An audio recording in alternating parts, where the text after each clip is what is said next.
So I think it's 4 p.m. and Amit sir, are we good to go? All right. Nandita ma'am, you can just render us, you can just begin, ma'am. Thank you. Very good afternoon to everyone here who has taken the time off to be with us and share these wonderful sessions with such exceptional resource persons.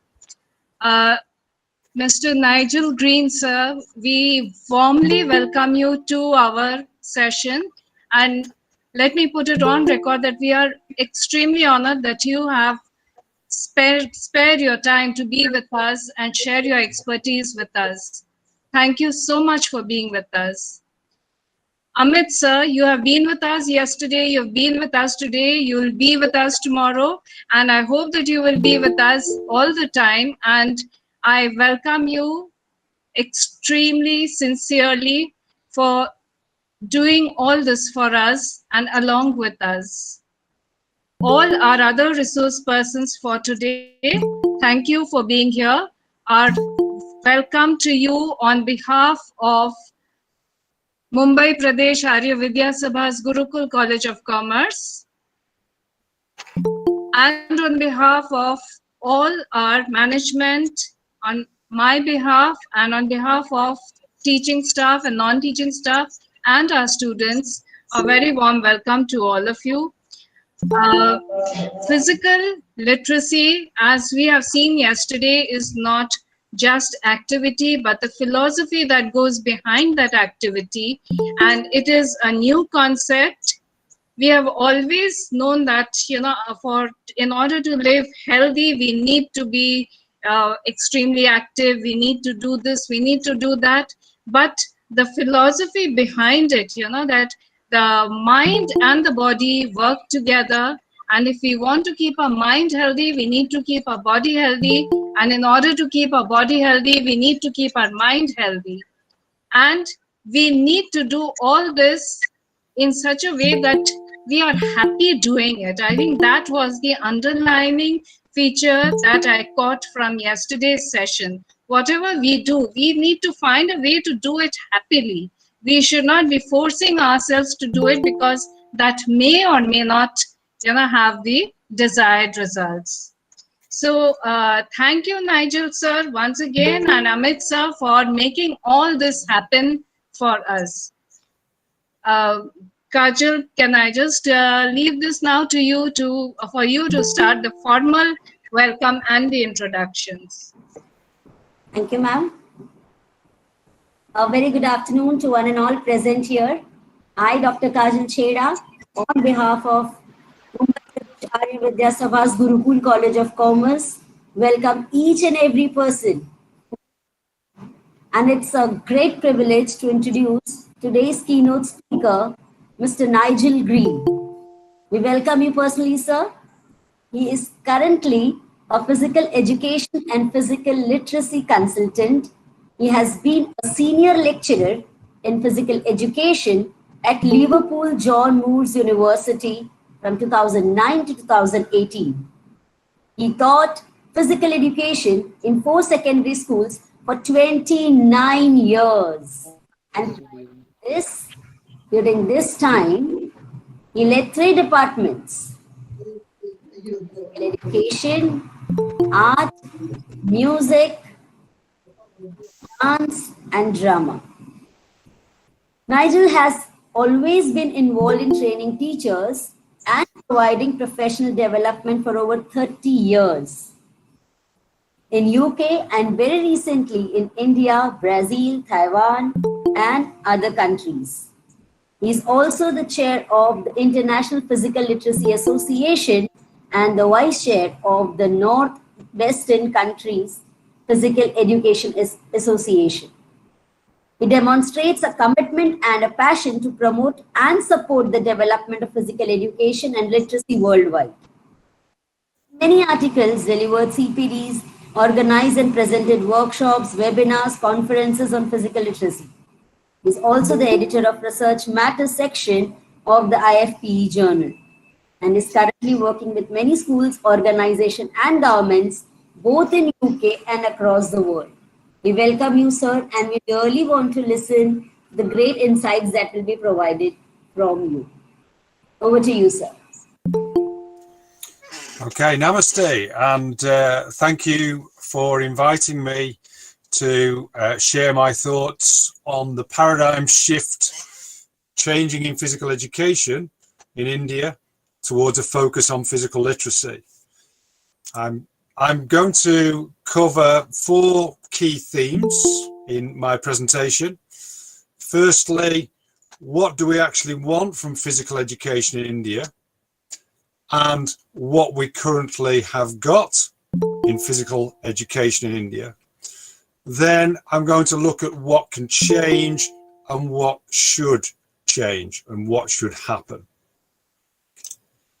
So first of all, I think we've got to accept that the suggestion is we cannot change the wind, but we can adjust the sails to reach our destination. And I think that has been very obvious in this last year with the effect of COVID on everything we do in life. And this has affected us significantly with physical education in schools not being able to be provided, but also restrictions on our ability to engage in physical activities in our normal life. And for me, the wind comes from different directions. The wind affecting PE comes initially from the government in their suggestions as to what should be part of the curriculum, then from the schools in how they interpret that wind, and then from the PE departments within schools and how they trim their sails to try and meet the destinations they're looking for. But as we move forwards, and every country in the world is in a position of moving forwards, it is important that we reflect on what is going on currently. What is good about current practice and what potentially could be improved. We also need to think about what PE could look like in the future. And this is really important. We need that vision of where we would like to be. And that might take a number of years. So we need to look at what else is going on in the world to see how that can impact on us. But first of all, let's look at India. I've been fortunate enough to come out to India, first of all, in 2015, and then a number of times since. I've seen a number of schools, a number of physical education lessons, and I've talked to many teachers and lecturers, both in schools and at conferences. And essentially what I've seen is what I see in a lot of countries. There are a range of traditional activities, and you have activities like kabaddi and yoga. There are many fitness sessions, which are often quite formal. And also, there's a lot of skill focus related to sports, and there is sports coaching that links into school teams, which I know a lot of schools like to get medals for. So there is a general focus on providing a range of activities, but often it is restricted or focused on the more able, and the less able, or the majority, are not necessarily encouraged to be physically active. So let's look at physical education. And education as a whole, from the OECD, suggests that actually what we need from education is knowledge, skills, attitudes, and values. And they suggest that there is a learning compass, and that compass should provide us with a key focus towards our goals to develop these knowledge, skills, attitudes, and values. But what is that in physical education? How can physical education contribute to the development of individuals? UNESCO has quite clearly articulated what quality physical education is. It's a program that supports students' development of their physical, cognitive, social and emotional skills, which define self-confident and socially responsible citizens.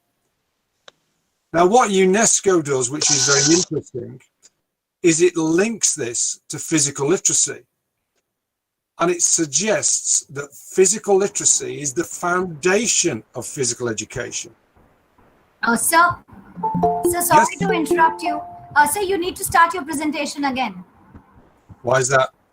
Because somebody else just pressed something. So you just need to just do it once again. Right from the start? No. You can just start from where you stopped. You can just pick it up from where you stopped. From this slide? Yeah, from the same slide. Okay. What is PE? Okay, so what is PE? So you need to just click on the present now button again so that the screen is visible to all of us. Right. And yeah, and share the screen once again. Okay, let's go back down. Resume your presentation.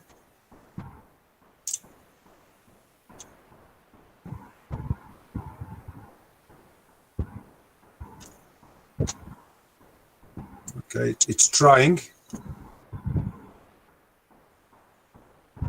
The screen is not visible, sir. No, I'm going to stop presenting first. Let's try.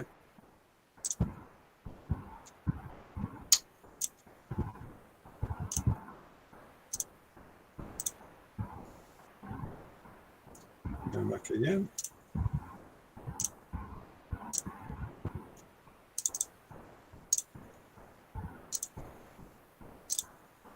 Okay, is it visible now? Can you see the screen? Yeah, yes. Okay. So we'll start from this slide then again. Yes. Okay, so what's important is what is physical education? And you can see here that UNESCO clearly articulates that it's a program that supports students to develop their physical, cognitive, social and emotional skills, which helps them to develop into socially responsible citizens. What's more important is physical literacy is recognized by UNESCO as a foundation for physical education. And again, what is also important, it says physical literacy is not a program, but it is the outcome. It's what we're looking for from that structured provision of physical education. And again, importantly, and I'll refer to this later, it's how learners encounter a range of appropriate opportunities relative to their capabilities. And that'll be in relation to their age and stage. And I'll pick up on that later. It also says that physical education should go throughout an individual's school journey. And physical literacy should be a key feature that's promoted through the physical education curriculum. So there's clear links from UNESCO. Similarly, from the Olympic Values Education Programme, they highlight 3 basic approaches to learning, which are cognitive, affective, and physical.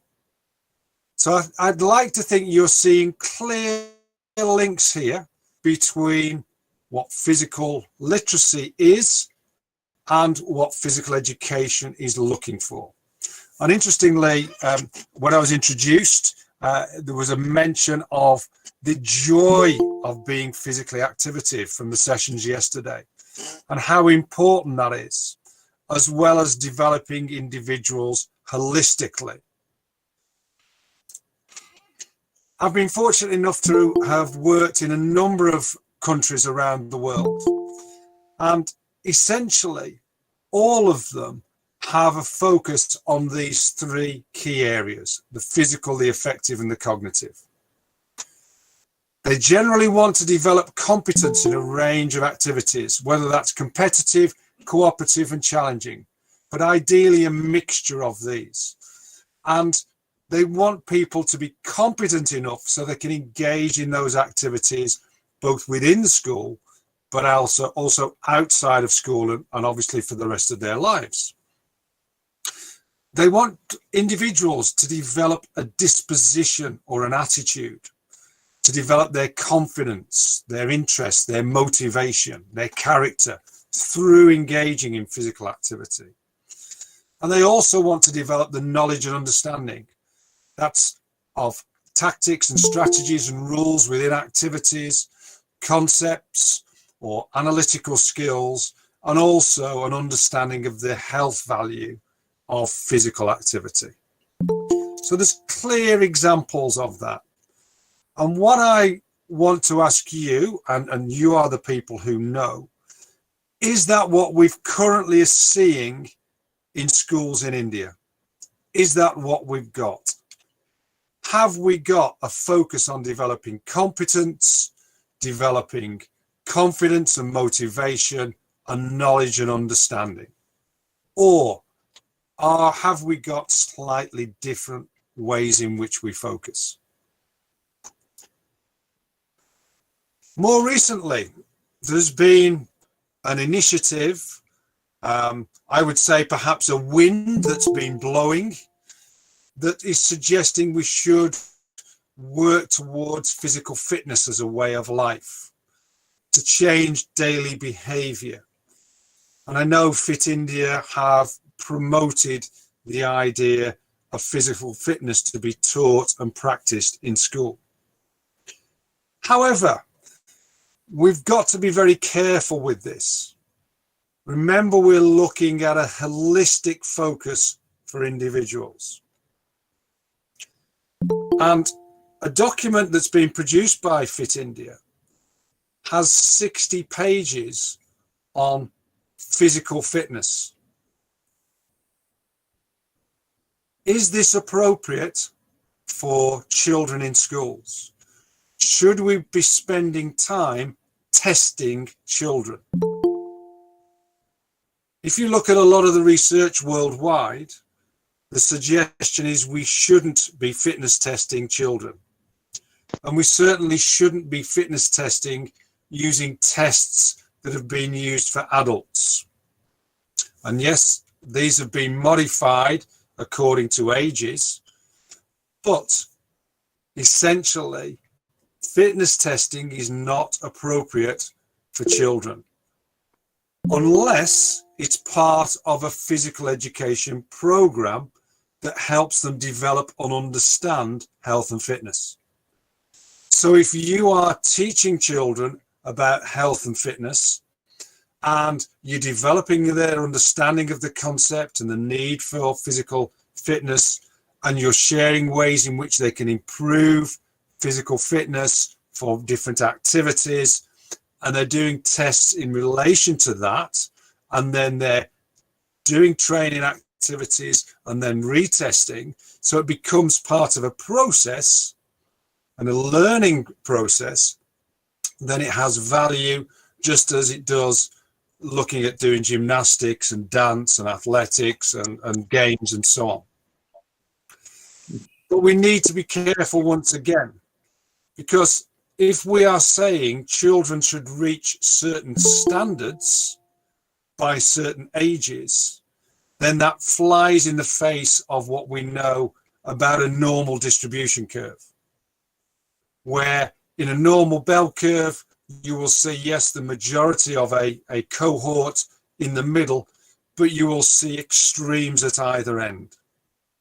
And physical literacy is quite clear in indicating that every individual is unique and have their own capabilities.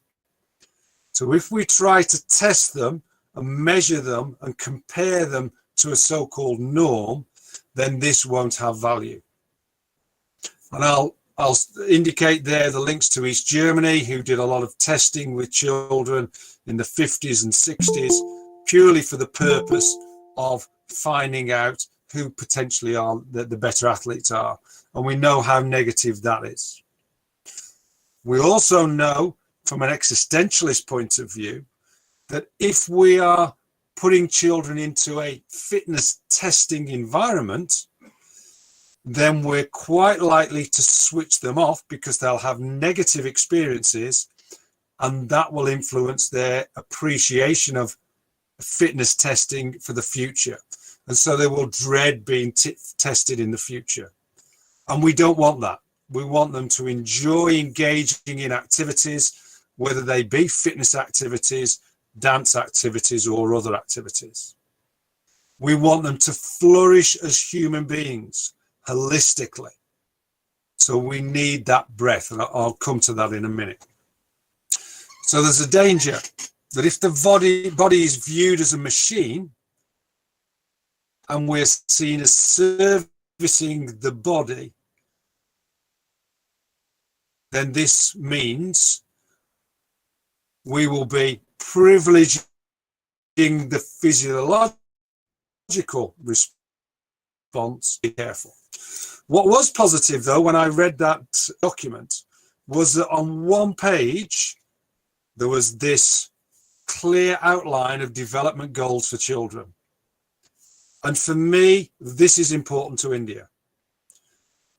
In the early years, when you have grades 1 to 3, age 5 to 8, providing them with a range of appropriate movement experiences that are progressive and developmental, that they learn and enjoy through, quite clearly is important in the early years.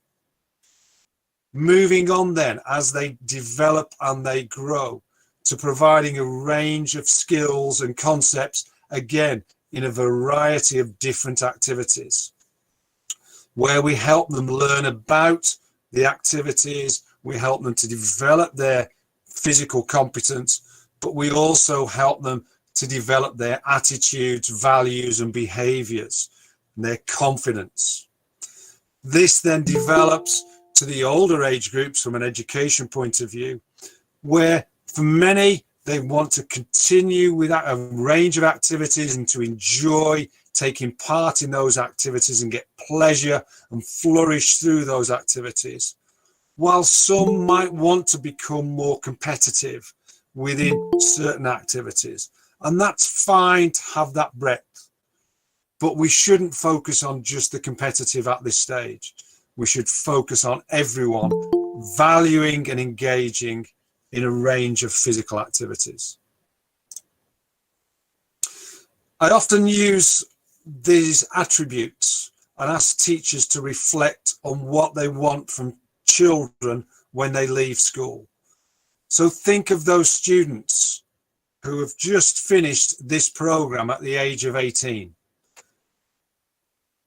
Do you want them to be people who want to be physically active, have got this desire to be active all the time, to be confident in a range of physical activities, to move efficiently and effectively in a range of activities, and to know how to improve their performances, to be able to work independently or with others, and to be aware of the impact on their well-being? Do you want them to be aware of their movement needs and possibilities, and to have self-confidence to be active on a daily basis? If that's the case, then that should be the focus for physical education. So what can change? To me, the philosophy is the wind, and that's influenced by our government, our policymakers, our schools. But it's also influenced by our PE teachers. They've got their own experiences, their own ideas. If we can get them to think from a physical literacy point of view, to look at each child holistically, to develop each child holistically, then that will change the way in which they work. It will enable them or focus them on improving the range of opportunities and experiences that children have. It will help them focus on providing a range of pedagogical approaches. That means their delivery is varied for children within a class. Their delivery is varied and interesting for children as they develop through their time in school. And it'll also mean that their journey is charted, their progress is considered and reflected on. And this isn't just their fitness, this is their holistic development, their physical, their affective, and their cognitive development. So what should change are the key principles related to physical education provision. In all cases, the individual should be at the heart of provision. And classes aren't just a class of 30 or 50 children. They are classes of 30 or 50 individuals who've all got their own previous experiences, who've all got different capabilities, and who have all been on a unique journey so far. And the teacher has to understand that and provide activities and experiences that help move them forwards. And they do this by promoting motivational, positive learning environments where task mastery is recognized and seen as important, where goals and perceived confidence are clearly supported, where competence from a physical point of view is developed and children are challenged at the right level to move that little bit further each time, whether that's in relation to their physical skills or their knowledge and understanding, which is important to allow them to interact effectively within different environments. The teacher has that responsibility, but the teacher has the responsibility to help the child develop confidence and independence, to help the child grow through physical education.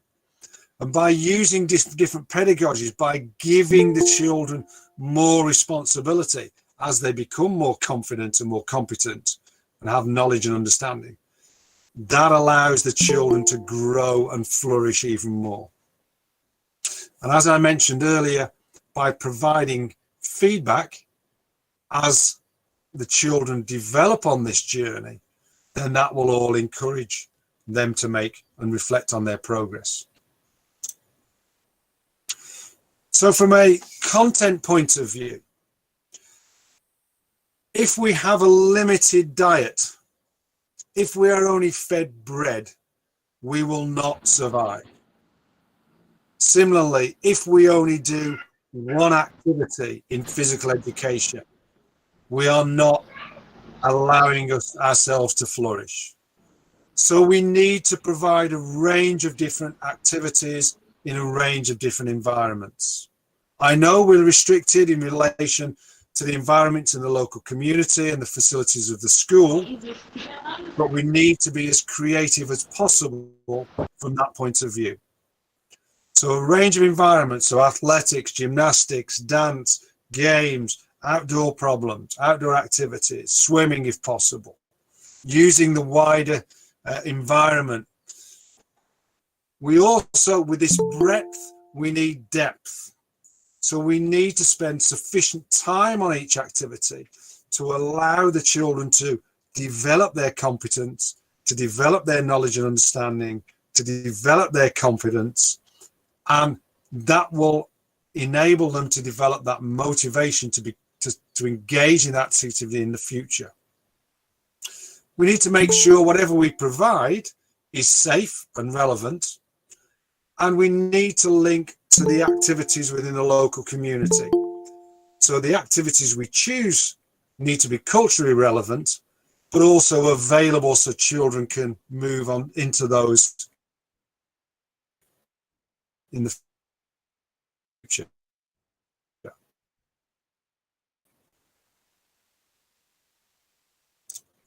I've mentioned pedagogy and the need of capability. So if you have disabled children in your class, you need to find a way to engage them in physical activity within your class, just as you need to find a way to engage the most able children and every other child in between. You need to provide a range of individual and group activities that challenge the children. We all know if we're given a task that's too easy, we lose interest. If we're given a task that's too hard, again, we probably switch off. But if we're given a task that is just beyond our reach, but is reachable with effort and focus and time, then that's the challenge that we need. I've mentioned devolving responsibility as part of the pedagogical approaches, but we also need pedagogies that allow children to be creative and to use their initiative. From a chart in progress point of view, I've touched on this briefly, but we must ensure that if we are charting progress, we're not just measuring height, weight, we're not just doing fitness tests that have no relevance. We need to be considering changes in behavior, changes in motivation, changes in confidence, changes in physical competence, and changes in knowledge and understanding. And how we measure it should be ipsative. That means if we've measured or decided people are at one particular point, then how far have they moved forward? How much have they progressed? That is what is important. And it's important to the individual. It's not important, and it's have no relevance to compare one individual to another, because we are all totally different. We've all got our different capabilities and different experiences. So any form of charting progress or assessment needs to be related to the individual. It needs to be done in conjunction with the teacher, so it's a form of discussion, and a range of methods can be used to do that and to record that. But involved in some schools in Delhi, the heritage schools in Delhi, and we've used simple methods that allow a holistic consideration on a progressive development. So, summing up some way, the suggestion is we cannot change the wind, but we can adjust the sails to reach our destination. But I would say, as I said at the start, where is that wind coming from? That wind is coming from government, then we have to consider it. If it's coming from schools, then we need to consider it. But what we also need to consider is what we feel is important from a physical education, physical literacy point of view. And we need to ignite a lifelong passion for movement and well-being in all our children. So if we're looking at this paradigm shift, if we're looking to change the wind or to trim the sails according to the wind, then I would say there are 6 things we need to consider. First of all, we've got to educate government policymakers about the importance of physical literacy and physical education. So an advocacy process, and Pallela Gopichan and Amit and the various teams of individuals and groups in India have done a really good job in doing this so far. But we need more. We need parents, we need teachers, we need policymakers to understand what physical literacy is and how a quality physical education curriculum can impact on individuals. We also need to change the curriculum. We need our philosophy focusing on physical literacy. We need varied pedagogies.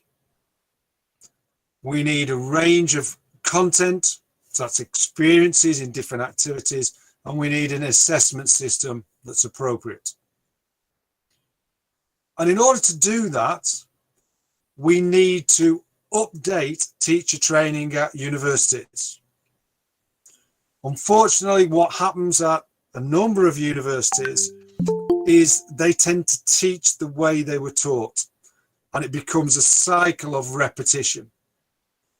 What we need to do at universities is look at what's going on elsewhere in the world, look at what our best practices and how they're impacting, and we need to share those best practices with our students, who then become our teachers of the future.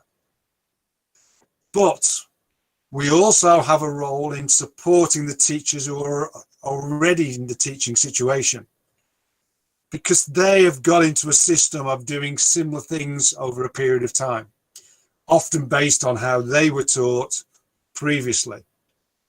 So we've got to share the concept of physical literacy with them. We've got to share different pedagogical practices, the importance of breadth and depth and a physical literacy approach. We've also got to look at improving facilities and equipment within schools. And I know this is a real challenge, especially considering the variations and locations of many schools. But if we have physical literacy as a priority, and the health and flourishing and well-being of a nation as a priority, then we need to invest in facilities, equipment, and our teachers to improve practice and provision. Finally, in this section, we also need to develop better links between school and community, because we don't just want children leaving school and not being able to carry on their physical activity. So what do we want from PE in India? We want ambition. We want India to be clear and bold about having a focus on physical literacy within their physical education. We want assessment, we want that, but we want that from a holistic developmental point of view on their progress. We want to create atmospheres in physical education departments, in physical education lessons, in schools that are positive learning environments. And that involves us having the right approaches, the right strategies, the right teaching models in practice that engage and infuse and help children to learn. And this will be through appropriate activities, the vehicles we choose to take learning through. And if we do get this right, we can get the right responses. And I was fortunate enough, or have been fortunate enough, to work with heritage schools in the Delhi, Gurgaon area over the last 3 years. And I did some work in Rohini with all the teachers, but one teacher in particular was teaching hockey. And I watched his lesson and I said, you know what?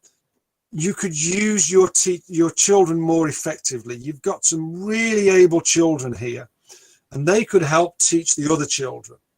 And you could think about your strategies.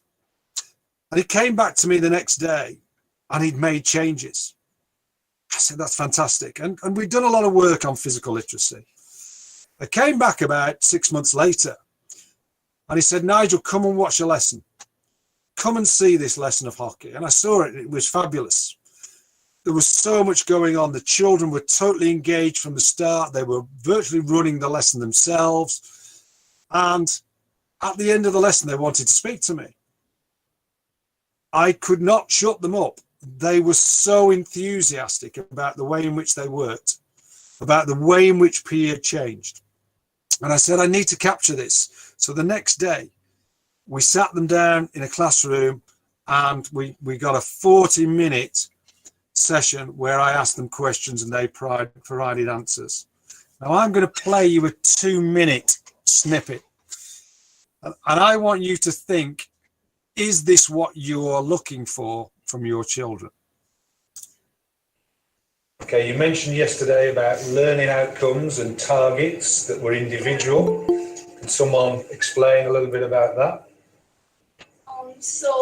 We actually have our own learning targets made by ourselves.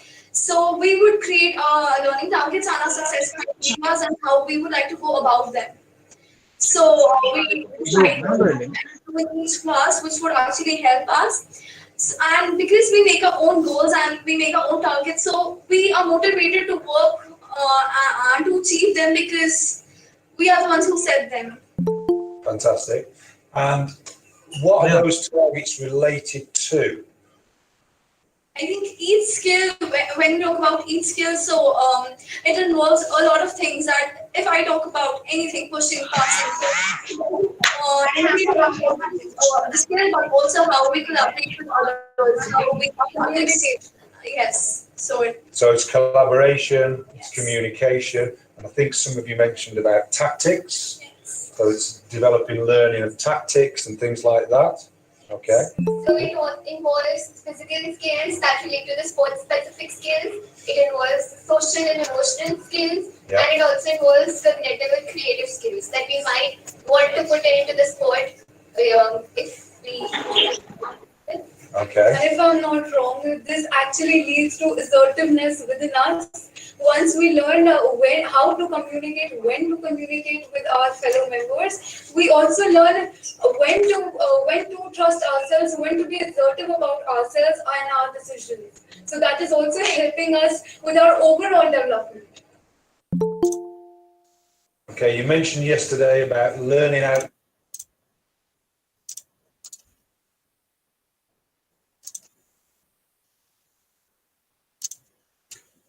So from a final point of view there, I think what's important, you heard from the children on that video, that they felt empowered by the lesson.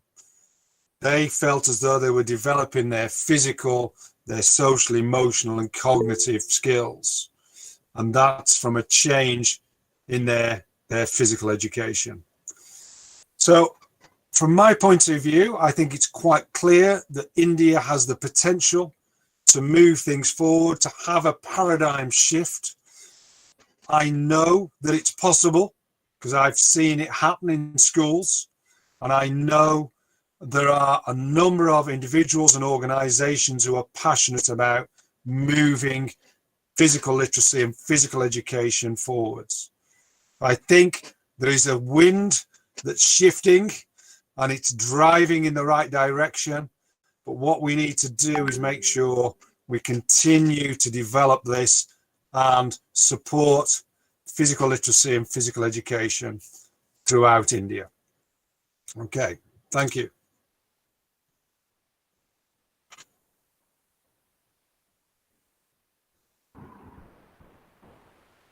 Kajal?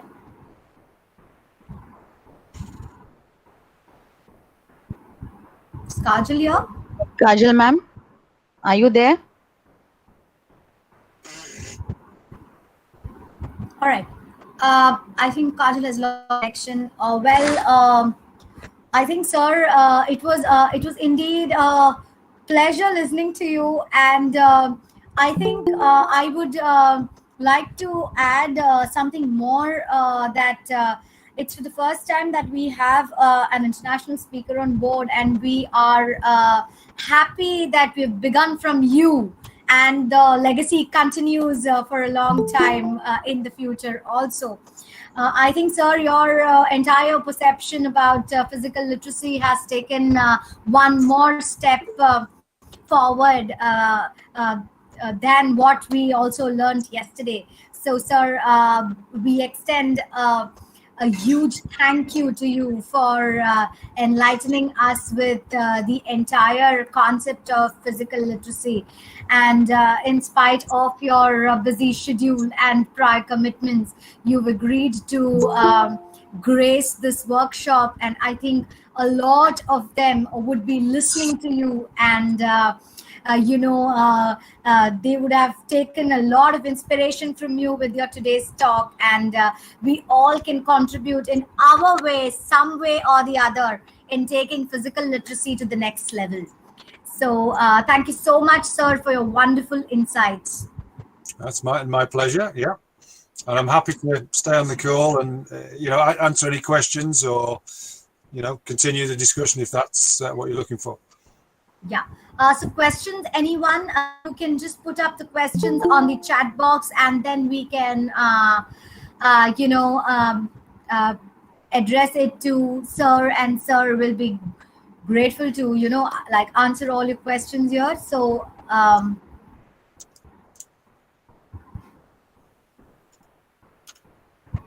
anyone for questions?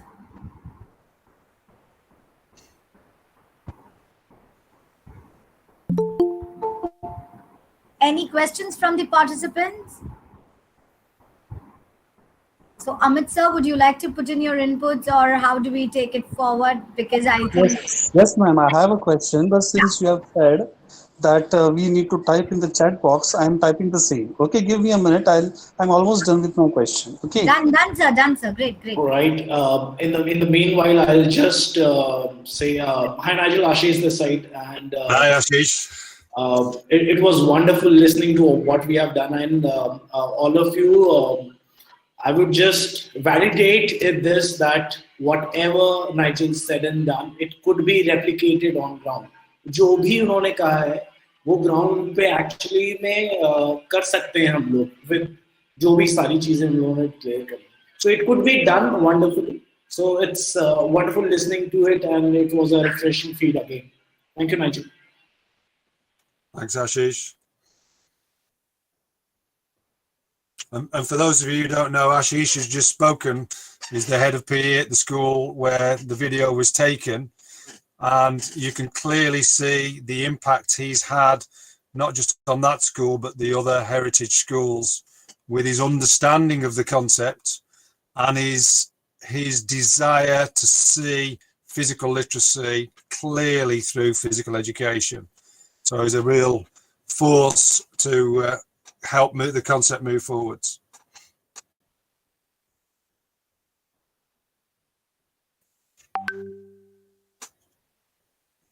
So we have the question here, and from Vartak sir. Here in India, the policy makers are more keen on assessment of students. So kindly guide how it is not correct to focus on assessment of students, and waiting for the other part of the question. Okay, I'll pick that up straight away because that's not a problem. All right. Essentially, we as societies throughout the world are now forced to assess. Okay, we have to do it. It's part of the culture, and what we've done in physical education certainly is because other subjects have assessed, we've assessed. However, in actual fact, a good PE teacher is constantly assessing. They're always looking at the children they're working with to see how they can move them forwards. So although they might not have always used a formal recording system, a good PE teacher will have always reflected on how the children are working in the lesson, how they've made progress from a physical, from an emotional, from a cognitive point of view. Do they understand the tactics I'm trying to teach them? Are they able to work effectively with each other? Are they improving their passing skills or whatever? So a good teacher has always done that. The difficulty with PE is once we start trying to assess it, we have to start breaking it down into parts that we can assess. And I've seen some very, very complicated systems that have over 200 things for a teacher to assess. Now, I also know that any teacher in their right mind will not spend time on every individual child measuring them over 200 different points. So whatever system we have, it's got to be appropriate to the needs of the teacher and the children and the school, and also provide that guide from a progression point of view. And something we've done with the heritage schools is we've developed a simple document that is one side or two sides of A4 that allows you to chart progression of children from a physical, affective, cognitive point of view throughout their time in that school. The children can understand the statements because they're written in languages that is easy to understand.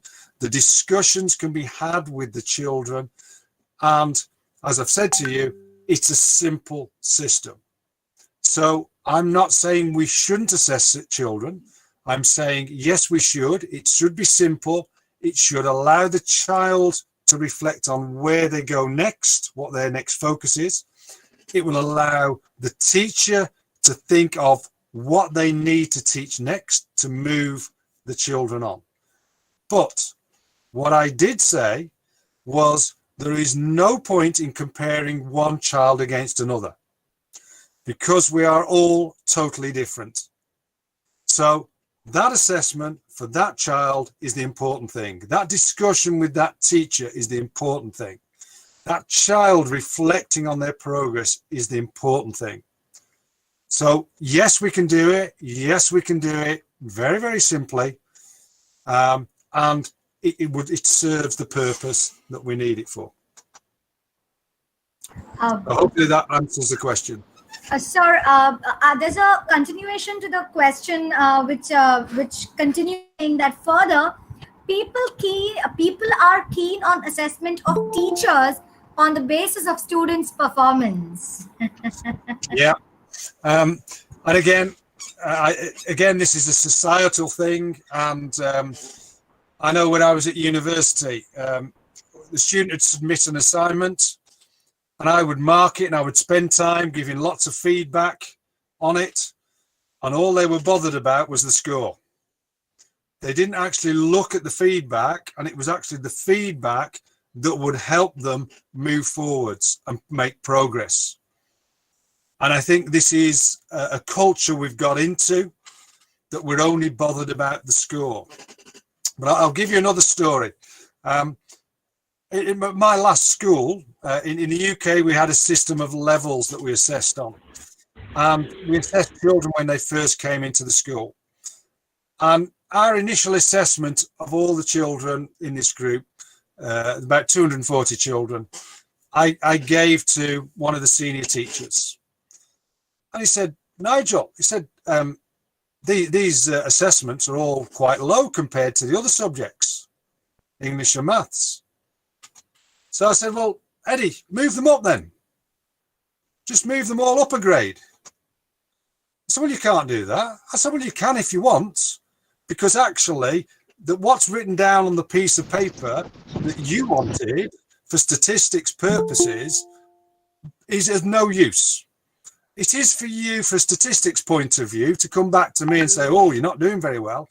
But actually what's really important is what I do in my teaching with the children and what they do in reflecting on their learning and what I then do to help them move forward.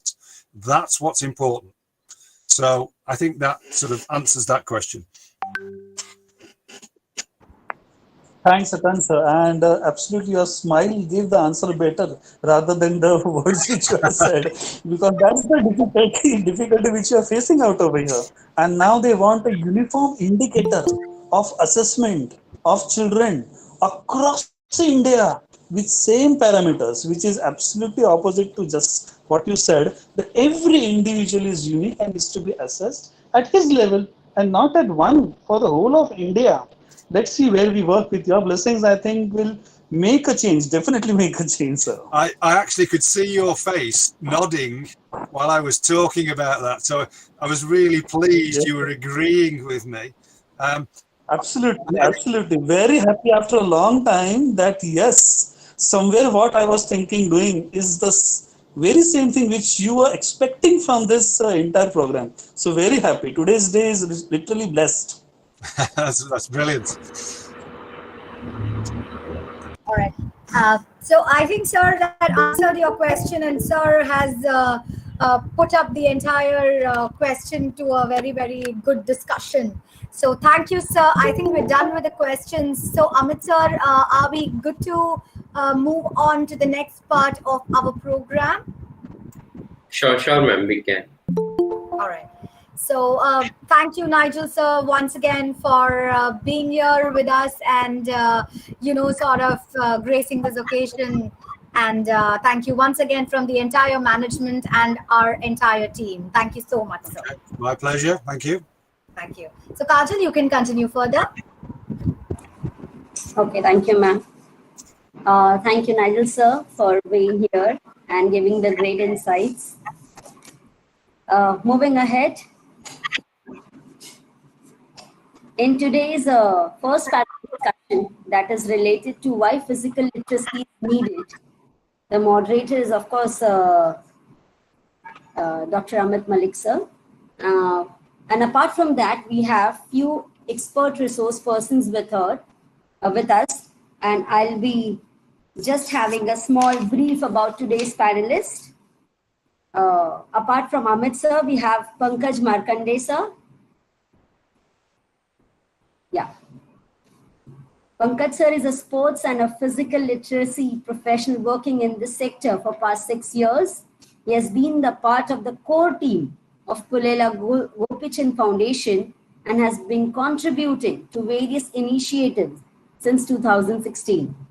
Apart from the believer and enabler of Physical Literacy India mission, he also leads the social impact outreach and the partnership for Abhinav Bindra Foundation. His life's mission is to create long-term sustainable systems and process that can be accelerated for the development of India's physical education. Sir has also co-authored a physical literacy chapter on India's journey with Mr. Nigel Green in Margaret Whitehead's book, Physical Literacy Throughout the World. Sir also plays several sports like badminton, cricket, and he has to his profile added long distance running, having run several full and half marathons across the country. We welcome you, sir. Thank you, ma'am. The second, welcome, sir. The second panelist for today, apart from these, are Hamid Kumar Mahapatra, sir. He is again a physical literacy volunteer, working as a physical education teacher in Belapur English Medium School, Orissa, for past 15 years. He is connected with Orissa State School Sports Association and has represented his state in SGFI Nationals as delegate. He is also working on the movement how all the individuals will be connected with physical literacy. Welcome, Hamid, sir. Thank you, ma'am. Welcome, sir. We have again Mr. Surya Prakash, the one who was so enthusiastic last yesterday. He is a physical education teacher in Kendriya Vidyalaya, again Hyderabad. He is in charge sports cell of KVS Regional Office, Hyderabad. Also a resource person for Swasth Bacche, Swasth Bharat program, Fit India movement, Khelo India Fitness app, and also a community coaching program which is organized by LNCPE Tiruvandrum. Welcome, sir. We also have Geeta Krishnaraj ma'am, who was there with us yesterday, and Sonali Talvilkar ma'am. Dr. Sonali is a homeopathic physician, a lifestyle coach, and a personal trainer based in Pune. She has 25 years of experience in fitness, wellness, and lifestyle management. She is the founder of Start Fitness, a lifestyle and a well-being consultancy and recruitment agency, where she helps the clients set and attain realistic goals with regards to physical activity and nutrition. She also has a corporate clients like Tata Motors, Tech Mahindra, Coca-Cola, and Bridgestone. Apart from that, she is a brand ambassador of Pinkathon Pune, who has an annual women's race supporting the fight against breast cancer. She has 15 years of experience with ABS, a leading fitness and wellness organization in India. Other than that, Sonali ma'am is also associated with Pune Rugby Women's team as a fitness coach. When she's not talking, writing, or running, you'll find her probably singing, cooking, gardening, or spending time with her family. We welcome you, ma'am. And the final panelist of today's first panel discussion is Sudha Shastri, an entrepreneur, an executive coach, mentor, HR specialist, sports enthusiastic who has brought over 35 years of experience helping people and organizations maximize their potential. She is an alumni of IIM Calcutta and she's worked in HR Good Earth Limited and Pertec Computers Limited in various HR roles. She also helps in putting her inputs dedicated to helping clients hire, retain, and nurture the best talents of the company. She is deeply involved with several professional organizations and also has been a chapter head and National Executive Council member at Executive Recruiters Association. So I welcome all the panelists over here, and we just hope that we are having a great and a fruitful discussion of this super topic like why physical literacy is needed. Welcome.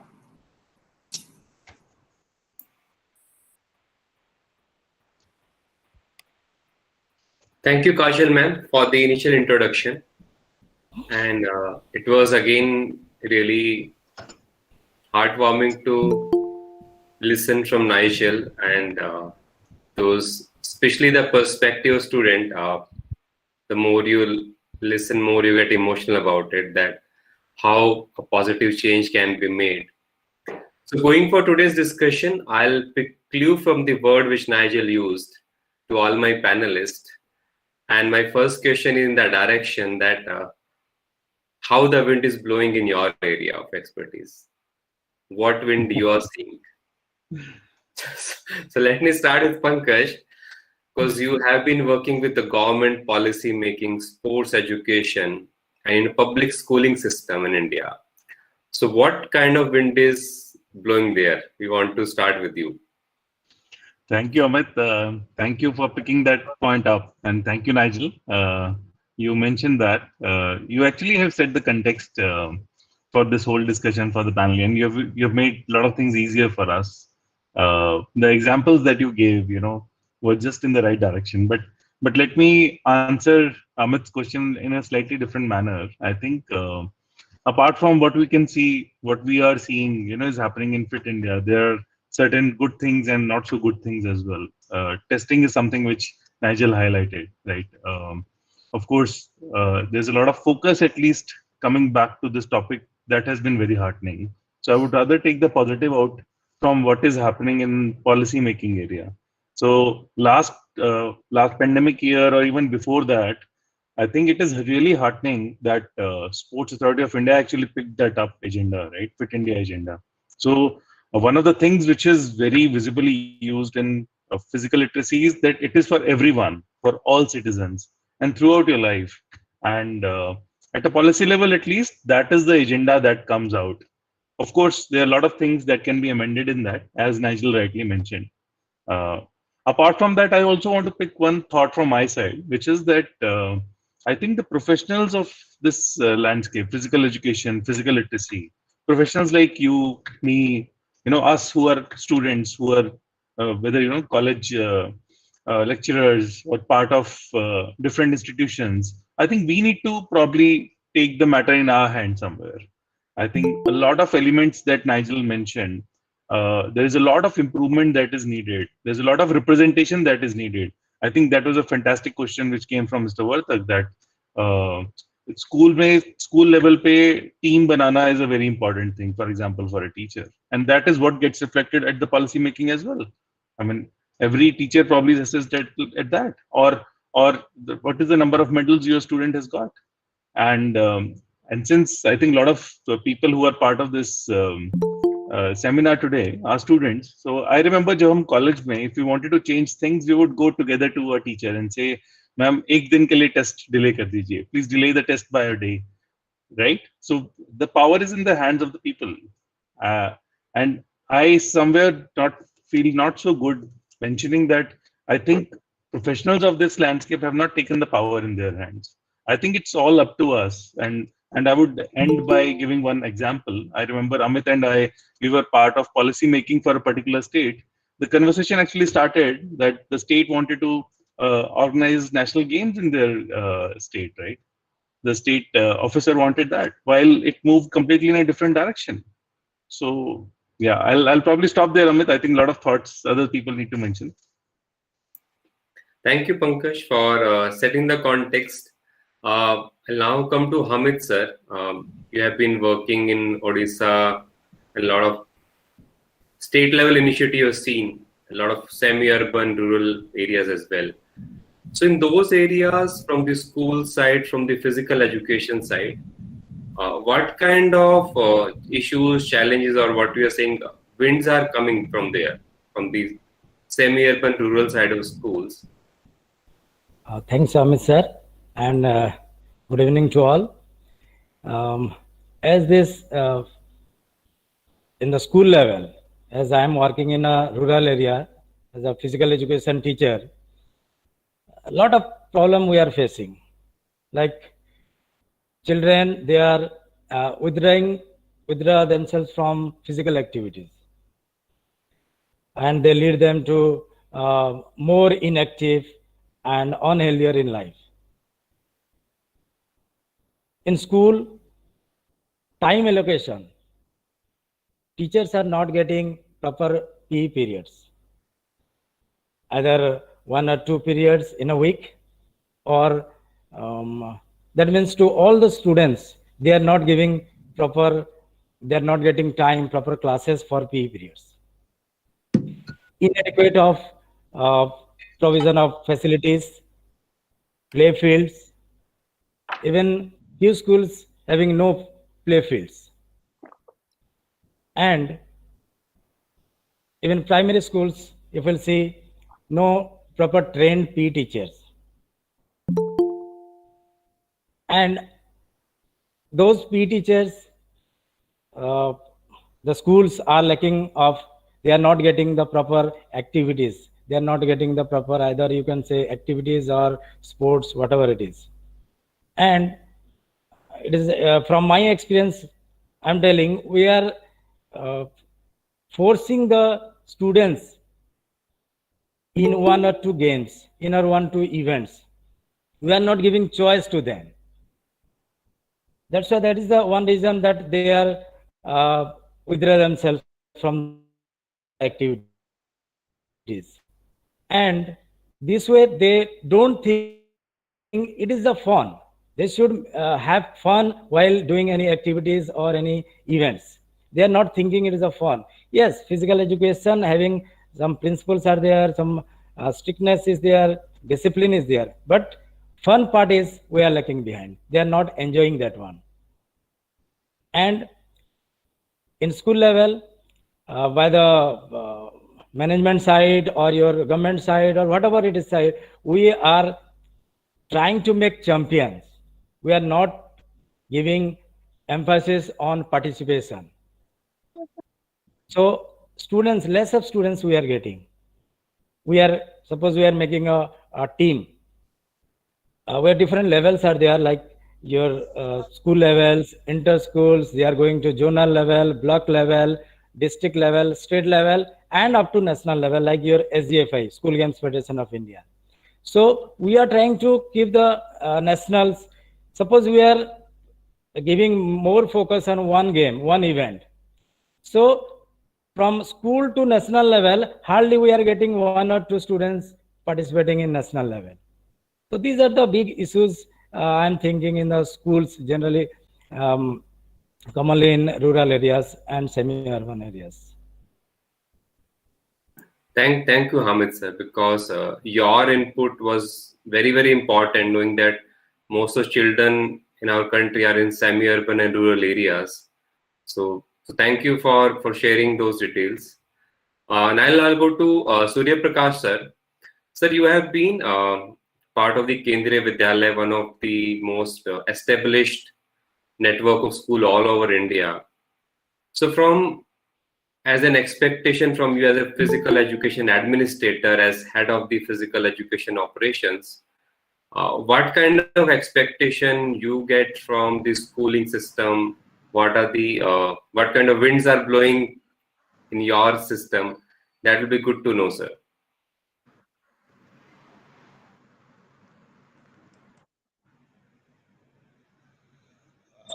Thank you, Amit sir. So everywhere the same one with administrators is not a problem. Where these administrators are willing, the problem is with with the teachers. That is the main to do out of here the same trend of suppose some new thing has come, so they have to accept it. Once the teachers accept it, then it will be implemented very well. Maybe be it be any program for that. So when coming to the physical literacy, the thing is for this particular purpose. Now it is needed, very much needed here, because everybody is focusing about fitness and everything. But the problem when we see a tiger will not be suffering with diabetes, and suppose if you see any buffalo will not be having any hypertension or anything. And these animals, they have come coexisted along with us because if you see evaluation of our mankind and human things, the problem here what is happening because of the comforts and everything, the man is becoming a forgotten many movements of that one. So many fitness because when you see for the generation ancient Adam and Eve place, if you go there, what happens at that particular survival of fitness, and they used to have all these primary movements, locomotor skills are very much required for existence and for fighting or getting food and everything. And for animals also it is the same. And if it is in the jungle, but when you come to and because of the comforts, we forgotten to do all physical activities and everything. So the literacy is very required. And the main support you come this year means we should have a good plan for it and to implement in the school. And we should be integrate this. That is a very important thing. And we should see, for example, and if you permit, shall I share?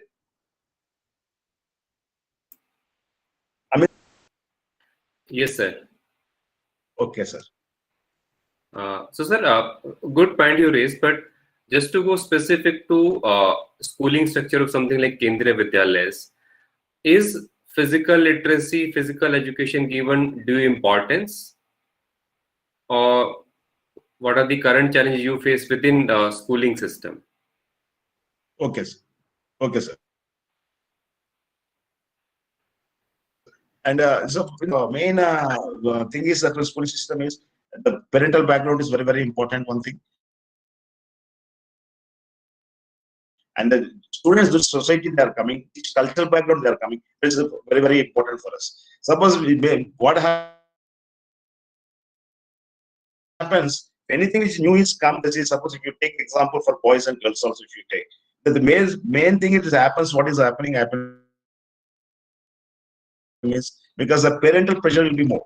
Parent will be more pestering on for academic side and everything. At to certain age level up to 13 years or 14 years, they will not participating in any physical activity. But at later age, at particular age, they'll withdraw from doing the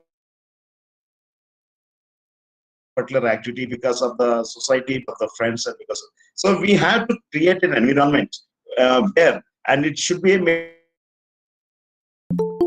like a we should be to participate in each and every activity. For a particular purpose, I will give you some few ideas.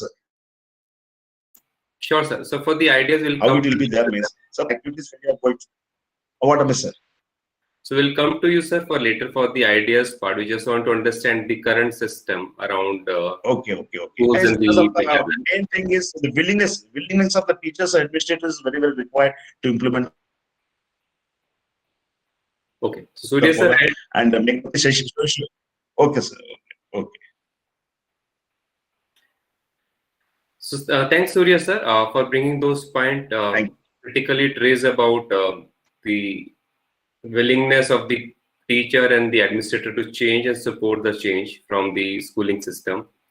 I'll now go to Geeta. Geeta has been doing work in physical literacy for last 7 years, and 2014 when she came up with first physical literacy curriculum for India through her initiative Maverick.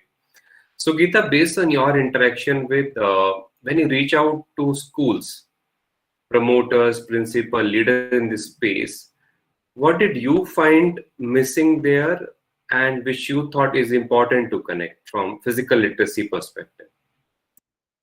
Thanks, Amit, and thank you everyone for joining here. And thanks, Nigel. That was a real nutshell of what physical literacy actually stands for, and I thoroughly enjoyed the whole presentation.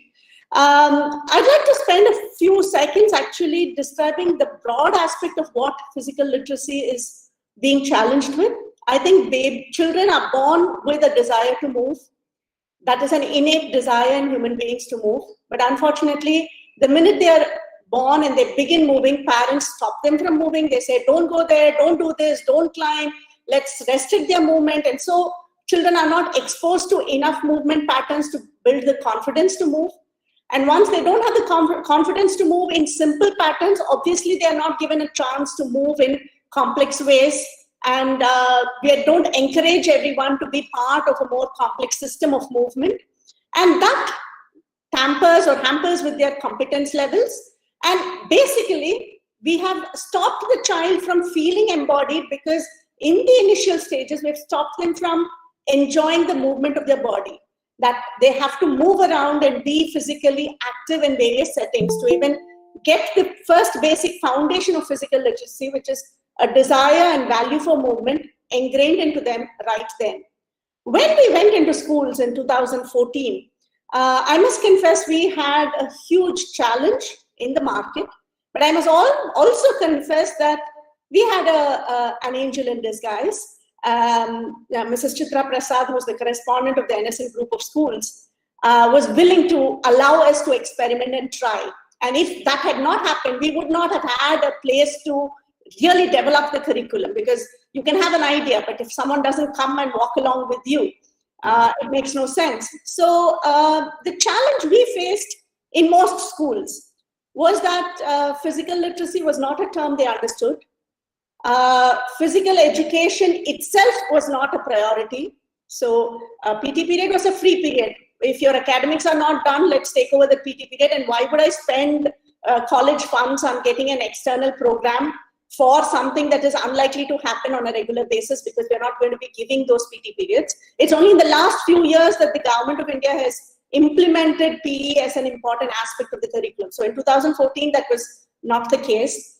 And thirdly, even when we went forward to implement the program, or we spent hours and time to convince the school to take it, parents were resisting it. So parents came forward and said, why is my daughter asked, especially in some lower economic background schools, where they didn't think that the women or the girls need to be as physically active. So why is my daughter being asked to move in these forms? Why is there, why can't she just escape from this and do her math or her science and things like that? So the need to educate the entire population on why physical literacy is so crucial for the very existence of humankind, if I may be so dramatic, I think that is a humongous task, and one that thankfully we have embarked on, and hopefully we will be able to make some impact on. Thank you, Geeta, for bringing that perspective from your journey to schools. Now, there's very critical part from the school as well as we move higher is a higher education segment in India. And Beulah will like to get your thoughts on around for a physical literacy, physical activity, physical education, what kind of system and challenges you have come across in the higher education space? Yeah, thank you so much, Amit. And yes, in the higher education space, I can tell you that, as you heard all the panelists talking just before me, that, there are so many challenges they face in schools and, in the in the rural areas and semi-urban areas. Now, when it comes to higher education, the challenges are definitely, there, very much persistent. And one of the, when I joined Symbiosis, as an university, there was lots to do. And one of the things that, why we thought that physical literacy is needed in higher education is because universities must take a comprehensive approach to health and wellness. and definitely prepare graduates to become advocates for physical literacy. So this drive was necessary in higher education. Secondly, physical activity needs to be reinforced somewhere when students, these young adults come in into the higher education sector, because youth can progress and regress along the physical literacy continuum, depending on a variety of physical, psychosocial, and environmental factors. So it was important. It is so important to promote physical literacy in the higher education. Then another area that we looked at was, the prevention of NCDs. Now, it's a big thing world over, and India is not anywhere behind, you can say, and we are definitely leading there. The capital of diabetes in the world, and of course, leading there in the top 5 among cardiovascular diseases. So, if we want, healthy individuals, the nation needs to definitely drive this physical literacy movement in the higher education sector. And of course, we have noticed that students at the universities, they have very few avenues to enjoy their leisure time, and definitely engaging in physical activities increases their likelihood that they would use their leisure time to take part in physical activity. So these were some of the things, and not to forget developing life skills, I should say, because what an individual, a student looks at the university is to get jobs, placements, and their focus is totally, job oriented and academics and things like that.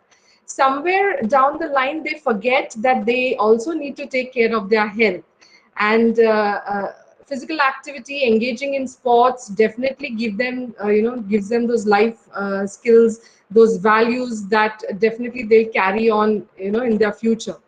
And of course, not to forget to improve the quality of living. These are some of the things, why we need to definitely push physical literacy in the higher education sector. Thank you, Bula. It was quite interesting way to look at it. We normally just think our limit is around the children only. So it was very important to add your perspective to it, how it is so important at a higher education for our youth. I'm not able to see Sonali. Sonali, have you joined in? I just want to confirm. Sir, Sonali ma'am won't be joining. She has fever. Okay, sure. So now I'll come back to Sudha. A very different way of looking at that. Sudha has been dealing with HR, human resources, human capital development. So Sudha, from your experience in managing employee and their also well-being, what have you come across in terms of the current wind blowing for the corporate sector? What do they perceive about physical and overall wellness of their employees? Sudha, you are on mute. So I'd like to actually build on what both Geeta and Beulah talked about earlier. So Geeta mentioned that parents say, look, let them do math or science because that's what they assume leads to jobs.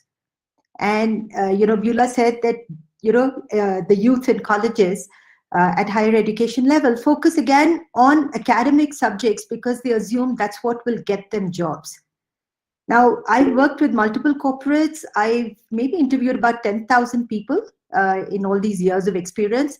And I can tell you with a lot of confidence that whenever we find that somebody has played sport, at any serious level, let's say, even a school team, or maybe represented the school at the district level, state level, whatever, we find that they bring many more leadership qualities, the ability to work in teams, the ability to be independent, to make decisions, but most of all, resilience.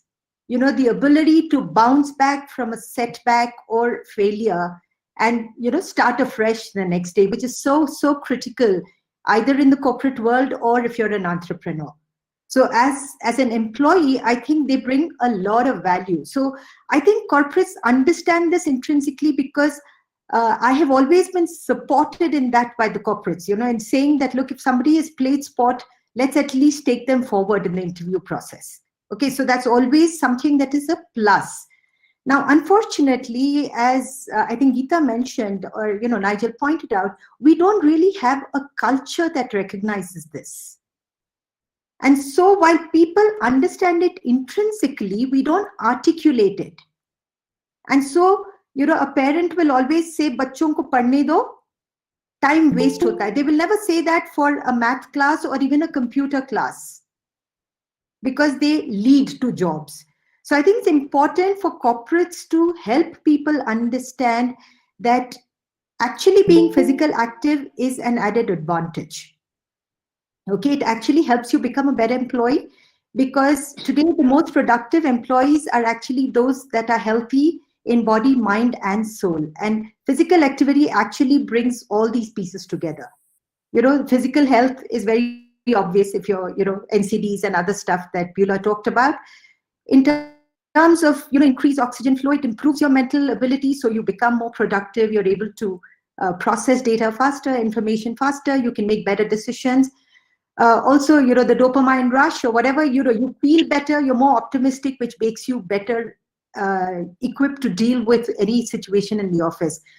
Now, I think I put all this in one basket, but what Nigel talked about in terms, or what the heritage video showed us, was actually the incorporation of values.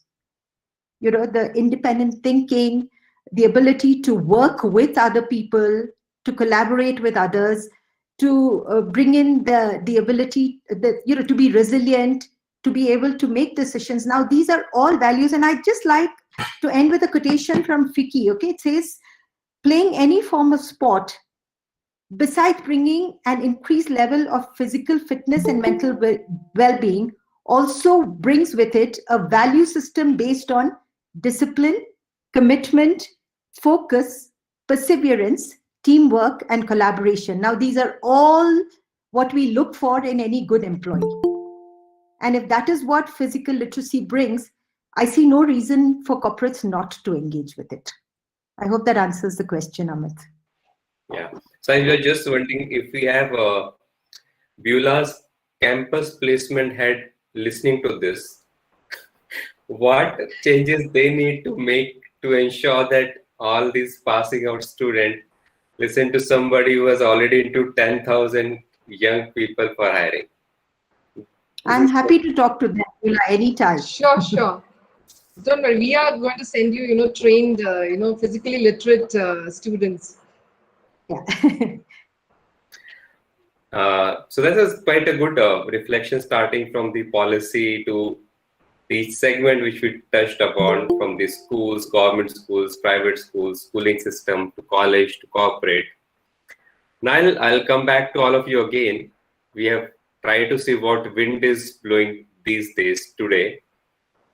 How do you want to blow it differently if you have the power in your hand?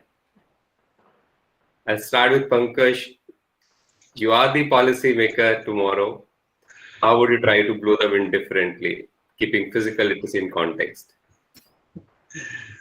Thank you, Amit. As things were easier when I started, all the more it has become more difficult, right? And I think that's where I'll start from. I think there are too many expectations we as individuals or as audience have from policymakers, right?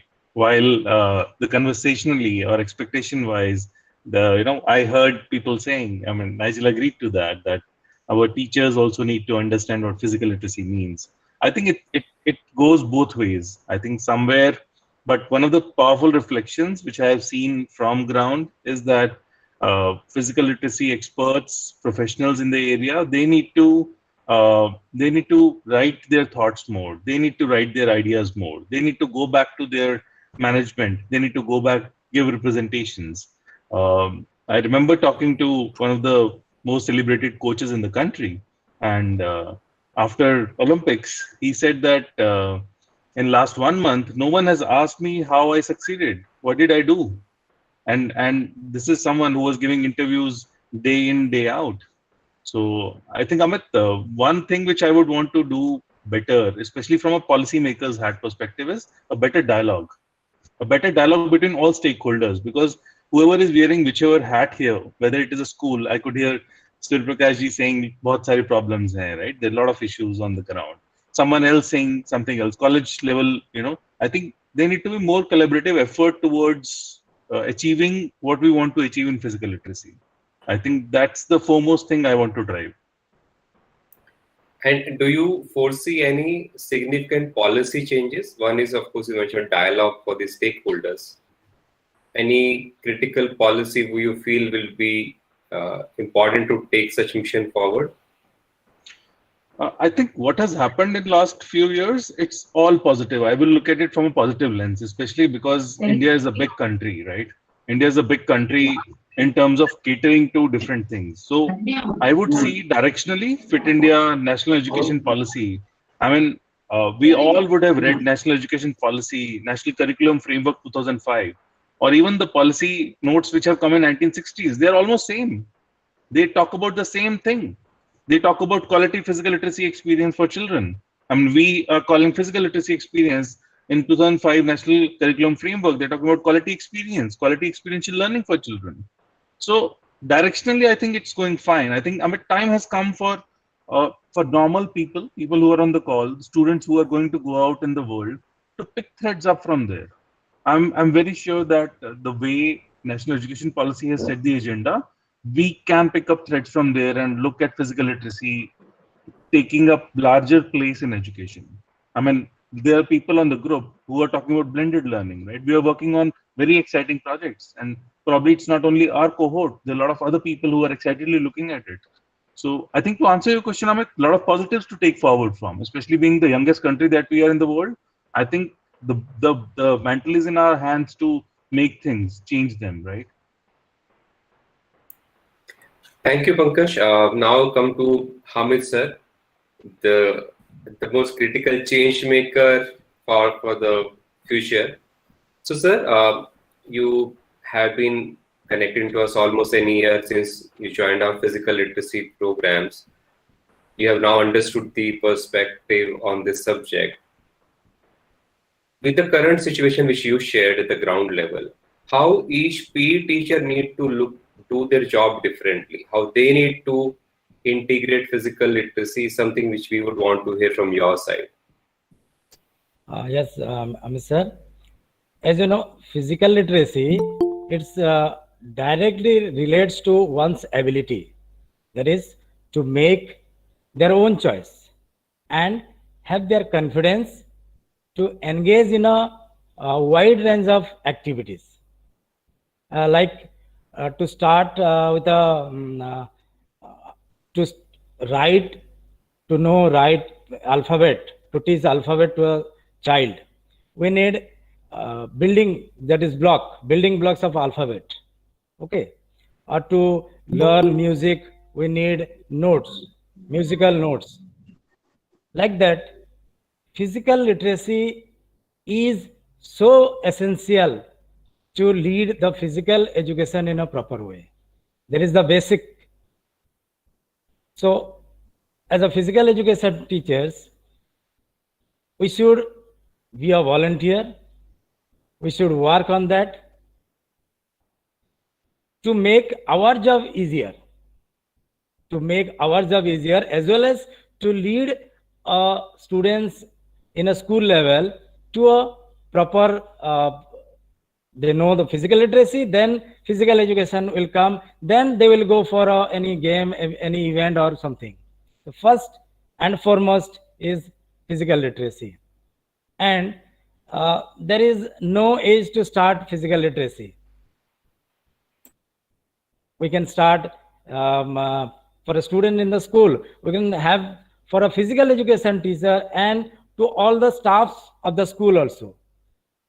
As I have told, issues in the school that few of primary schools have no PE teachers, physical education teachers.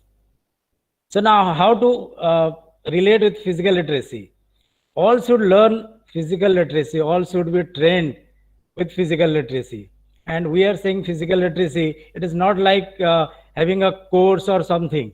It is just all the basic things, free movements, basic physical activities, all this. Then they can engage all the students for this physical activities. If you are not trained in physical education also, but you can lead the schools, you can lead you can teach all the students about these activities and others. So all the, not only physical education teachers, all the staffs of the schools must be physical literate. Thank you, Hamid sir. So very interesting point you made, one around the physical literacy for the whole teachers and staff. Then you talk about the teacher training on this subject for everyone. And that part was also very interesting, that since we don't have physical education teacher for primary level children, how can we leverage our primary teachers to be trained on this and give those experience to children at younger age? Yeah. So, and that's very interesting because from the, in a way, we are saying physical literacy is not just in physical education teacher's job. Yeah. It is job of a whole school staff, so that children get better and active for life. Yes. Thank you, Hamid sir. Surya sir, with your experience with an institutional structure like KVs and a lot of your experience in sports, how do you visualize that? You talked about there are issues around the change is tough. You told change is tough, mindset change is tough in teacher as well as the administrator. But if you have to start that change, what change are required to make that happen? So the first and foremost thing is mechanical way stereotype the teachers will be having a teaching and process will be going on. So age-old methods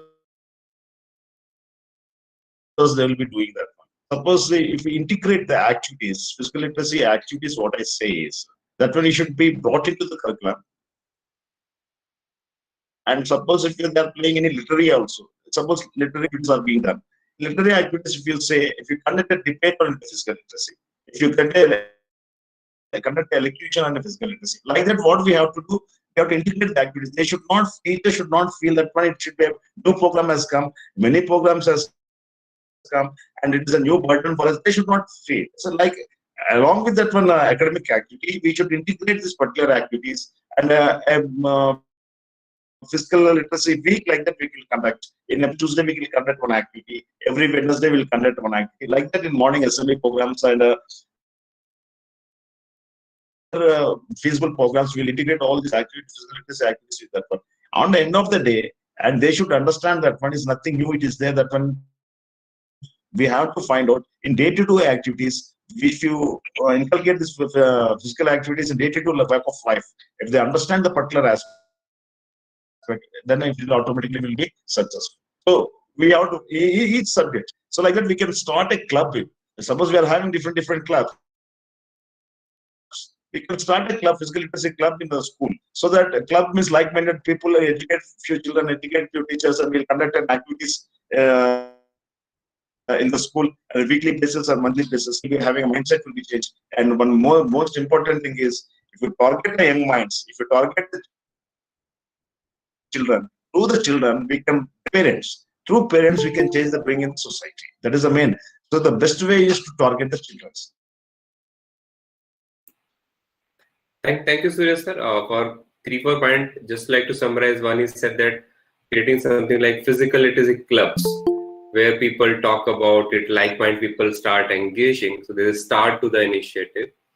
Second, talk about structurally putting the activities into formal periods, so that every child get an experience of it.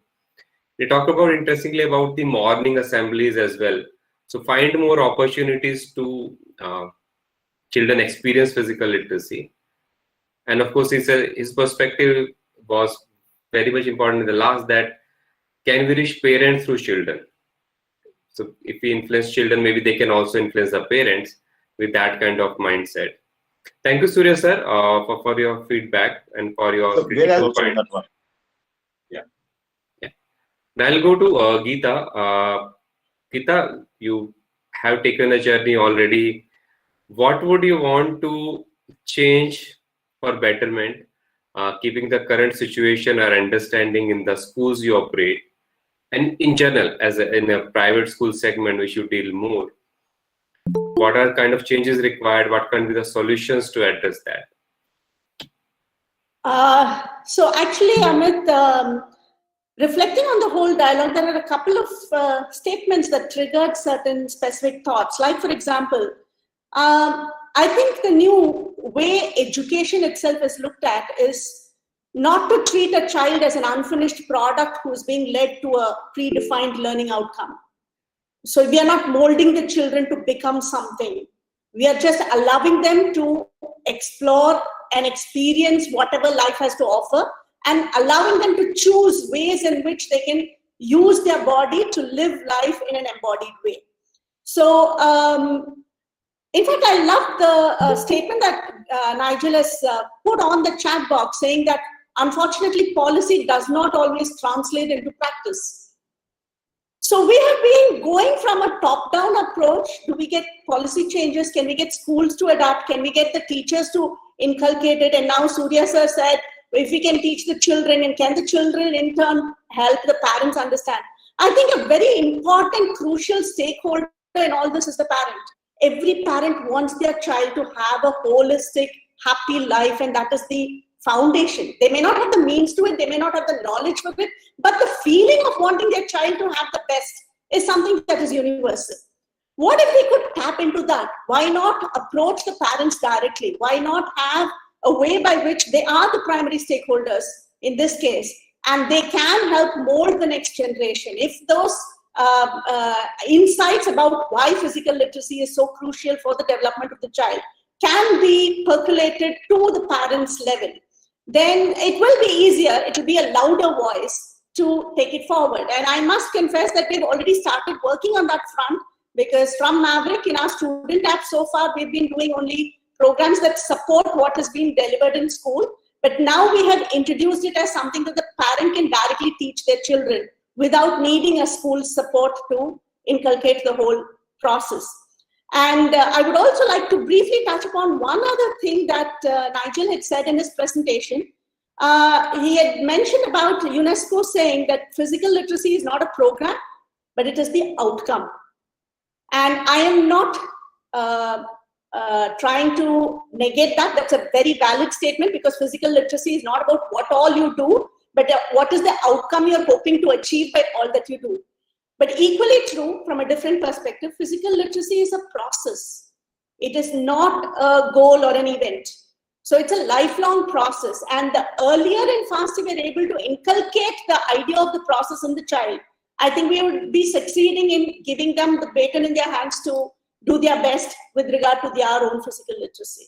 So I think the primary stakeholders we need to address are the parents directly. Of course, through the school, through policy, through teachers, and the whole works. But what if we could get the whole host of parents come forward to say, yeah, I understand the value of physical literacy and I want my child to be healthier and live a fuller life. Very, very interesting, Geeta. So many of us who are here also wearing hat of parents, there's a question for us to reflect.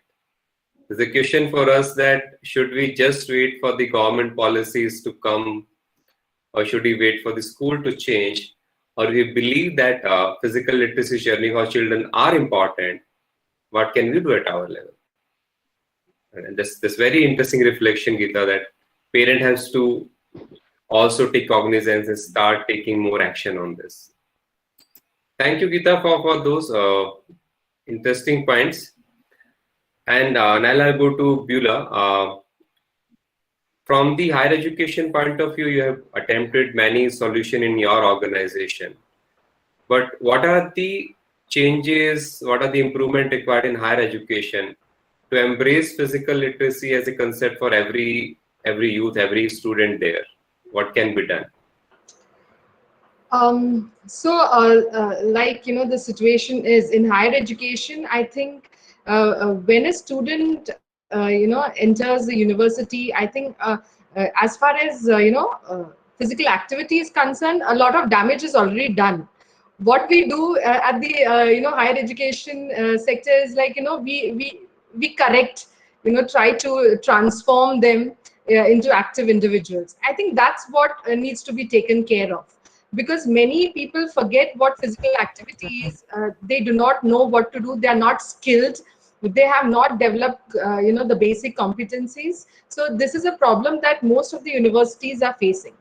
Now, the major issue here is that at the universities or in the higher education sector, sport is for a few.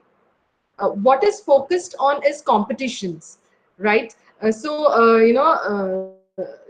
Competitions at the university level, inter-university, the national level. This is the focus. So it's hardly, if I have around 25,000 students in my university, the focus is only on maybe 250 to 300 students, and that's miserable.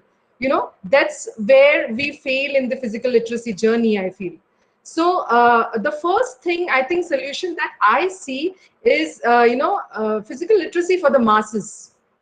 Any kind of promotional activity wherein the masses are involved, that would be very, very welcome, and that is what we do at Symbiosis. And most of our programs or events for promoting physical activity are for the masses. Like if we have a marathon or something like a happy healthy campus where the entire campus is involved, the main thing here is keeping all the stakeholders in the loop. Like I had to take the tough way around, wherein I had to we tested around thousands of students and staff, and we had to tell the management, hey, look, see, the cardiovascular endurance or the cardiorespiratory endurance of your staff or your students is really very, very poor. What are you going to do about it? What we want are educated, fit students passing out from the university, and not educated, sick students. So this is the kind of strategies that we use to get them moving. Another thing is, I think at higher education, technology definitely would play a great role in promoting physical literacy among the masses, because with so many softwares, so many applications, wherein at a click of a button a student can access workouts, they can participate in races. I think technology can definitely go a long way in promoting physical literacy, and that's something else that we do here. Another area that I look at is introducing sports and fitness related courses, because as far as schools are concerned, you already have compulsory physical education classes, maybe 4 days a week or 5 days a week, a devoted class. But as a student comes into the higher education scenario, there's nothing. If you are a player, you would be participating in a few sport. That's maybe one sport that you're specialized in. Okay. And they would definitely not be engaging in any kind of physical activity. So introducing sports and fitness related courses would surely give a major push, I think, to promote physical literacy, because here the student will get some time, and we do it. I mean, we do it, and definitely I will share it how we do it, okay, in maybe the next discussion that we have. But I think these are some of the things that can be done in the higher education sector. Thank you, Bulal. I really like the initial statement that it's already broken when you start your journey with. It's such a tough challenge for higher education to deal with. It is. And of course, the moment they're trying to get job, Sudha is sitting there to check their fitness again. So it's even tougher for all the young people as well. But really nice to get your perspective. I don't have the luxury yet because I won't find enough employees. So I mean, it's just it's a good to have, not a must have at this point. Yeah. So now I'll come to Sudha, you only. That what kind of solution, value proposition, intervention can be thought in the corporate sector to promote or to drive the physical literacy philosophy concept to larger audience? So I think basically in the corporate sector, we really need to evangelize this. Okay, I think like I said, there is an intrinsic understanding of the importance of the value, but there is really no policy or intent around it, a very conscious intent. And I think that's where we need to kind of work. See, let's look at it from the corporate's perspective. Having healthy employees means increased productivity. It also means low absenteeism and low medical costs. Healthcare is becoming a key expenditure for our corporates, right? So actually, this contributes to their bottom line, which I think would interest any corporate. Now, from an employee's perspective, you have to make it worth their while to invest in it. Okay, so I would use a carrot and stick or Nigel's method of saying, provide opportunity, engage with them and find a way to assess. And assessment can be individual. So, if we talk about a shifted, a paradigm shift, can we say that, look, we're going to build it into your appraisal? And all it means is you have to show a 5%. We're not going to put the yo-yo test there. They're not the Indian cricket team. But can you show a 5% increase in your health parameters? Whatever Beulah is using as her assessment, something like that, okay? But I think the more important thing is that every employee is also either a parent or potentially a parent and has the ability to influence an entirely new generation of people who are going to be in the corporate in the future, and I think that's where the education becomes very, very critical, to help them understand that, look, you want what's best for your child, and what's best for your child includes physical activity. And I think, so like I said, what I started with, I think we have to do a lot of evangelizing. I mean, there are a bunch of ways around that, with which you can do that. And I think we should focus on really evangelizing this concept in corporates. Thank you, Sudha. On that note, I'll thank you all the panelists and also Nigel as well. He was active panelist to contribute his input through chat. Thank you, Nigel, for that. So again, it was very good session to look at from the children to policy to higher education to corporate, and try to look at that physical literacy has a need at everywhere. And there are different possible solutions which all of us need to do together collaboratively. Evangelizing is the word which Sudha used to take it to larger masses. So thank you everyone for a very wonderful discussion. And I'll request Kajal now to carry forward today's further discussion. Thank you, sir. Thank you. Thank you, everybody. Thank you to the experts. And it is true, compliances and policies, if they are in place, only then can anything prosper, anything be, I always feel that it is not only just making the policies, but also implementing it in the right way. That also matters a lot. So it was a great honor listening to all the experts. Because physical literacy, I gained so many insights because of this seminar, and that is the entire purpose. A person like me also listening and thinking and rethinking about it makes a difference. Kajal ma'am, can I just request you to please introduce the next panelist speaker till Amugle sir joins? Fine, ma'am. So I'll first introduce the panelist. Right? Yeah. Okay, so that okay. it gives time to sir to join. Fine, no problem. Okay, now we're having our second panel discussion, that is physical education and curriculum components. Now, we all know that how important the curriculum is, because we being in the fraternity of teaching, we all believe that the syllabus, the curriculum has to be at par with what is being going on in and around us today. It has to be updated. And these core people who are here today are from these background only. So today's moderator is Mr. Abid Sen Vartak. Mr. Abid Sen Lakshman Vartak is an assistant professor, that is director of physical education and sports at Sathe College, Vile Parle. Like हमारे ही शहर मुंबई के हैं. He is a postgraduate in science as well as physical education, and he is currently pursuing his PhD. He was a lecturer in Mulund Gymkhana's College of Physical Education for 4 years and in charge principal in the same college for again 4 years. He has been with various schools and colleges like SVKM International, Ecomondel, World School, the IB school that we're talking about.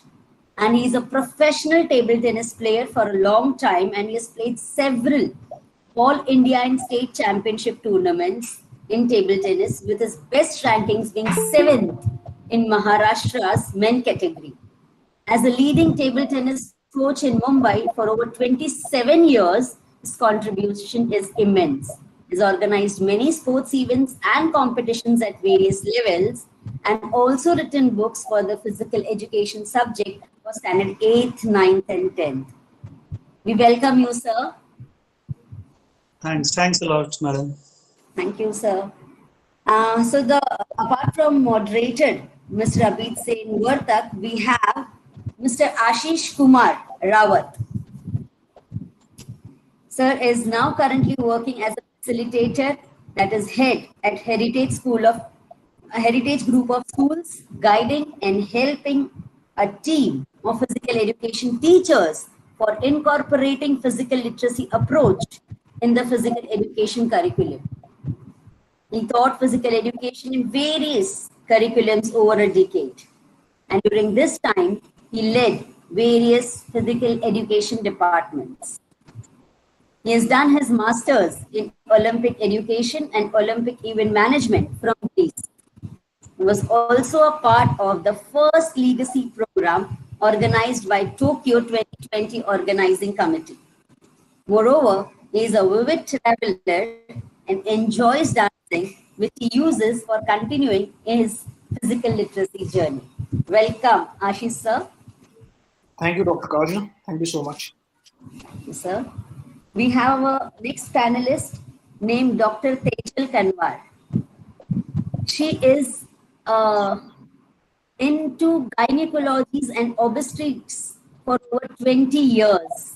As a specialist in adolescent health, recognizing the urgent need for preventive care for children, especially given the low priority for fitness in the education system.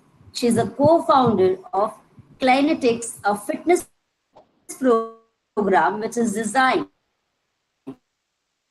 to fill the gap in essential physical literacy. The aim was to get the kids to enjoy the physical activity by adapting the themes of play and gamification, which will lead to lifelong habit change. She has won many awards like Best Physical Education and Sports Education Program by Indian Education Awards 2020.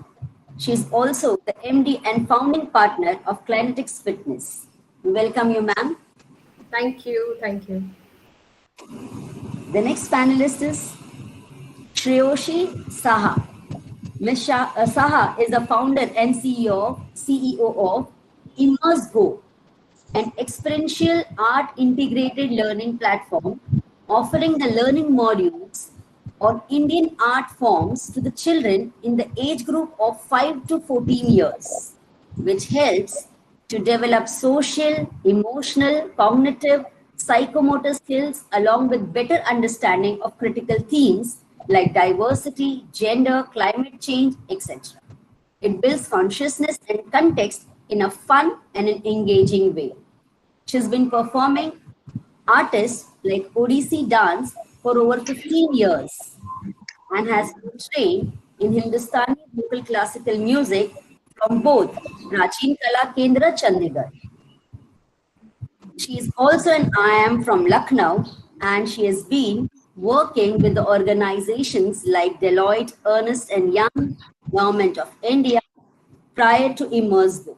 She has been an economist and a management consultant at these particular organizations. Welcome you, ma'am. Thank you. The next panelist is Professor Mohan Manmode. Manmode sir is a sports director at Satish Pradhan Jnana Sadhana College, Thane. He is also the member of subcommittee for revision in syllabus of foundation course in physical education during the academic year 2015.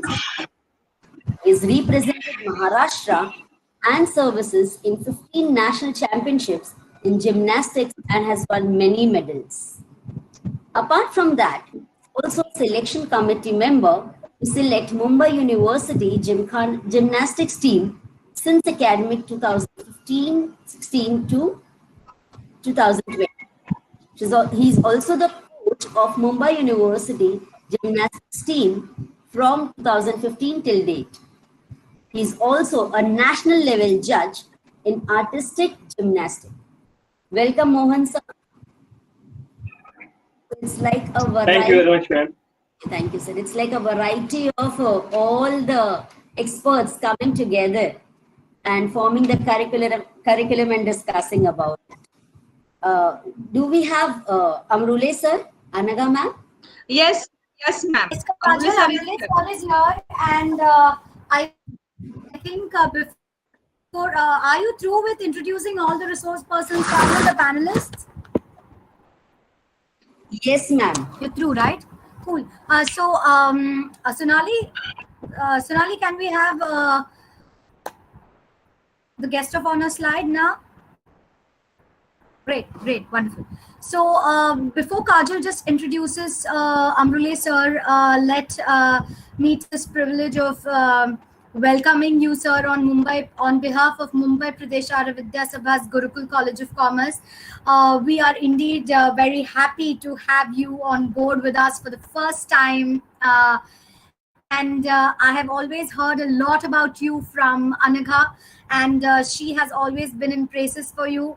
And she has always told that you have been a very, very good support to her. And thank you so much for being a part of this event on behalf of the University of Mumbai, whom we are an affiliated college to. Thank you so much, Amrule sir, for joining. Amrule sir? Hello. Yes, sir. Yes, madam. Thank you so much, sir. Aap aaye, and you've been kind enough to grace the occasion. So, sir, before you just speak to the participants, Kajal, over to you for introducing Amrule, sir. And then we have the panelists. Thank you, ma'am. Nandita ma'am, do you wish to say something? Yes, Amrule sir. Nandita ma'am, Principal, Gurukul College of Commerce. Yes, ma'am. Yeah, Amrule sir, I think we have met before, and I'm very honored and privileged that you have joined us on this platform.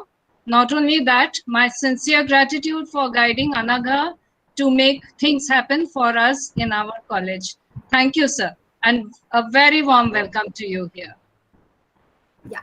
So, Kajal, over to you to introduce sir, and then, sir, we'll have you addressing the gathering, virtual gathering. Yeah, Kajal. Thank you, ma'am. Namaskar, Mohan Amrule sir. Dr. Kajal Chheda here.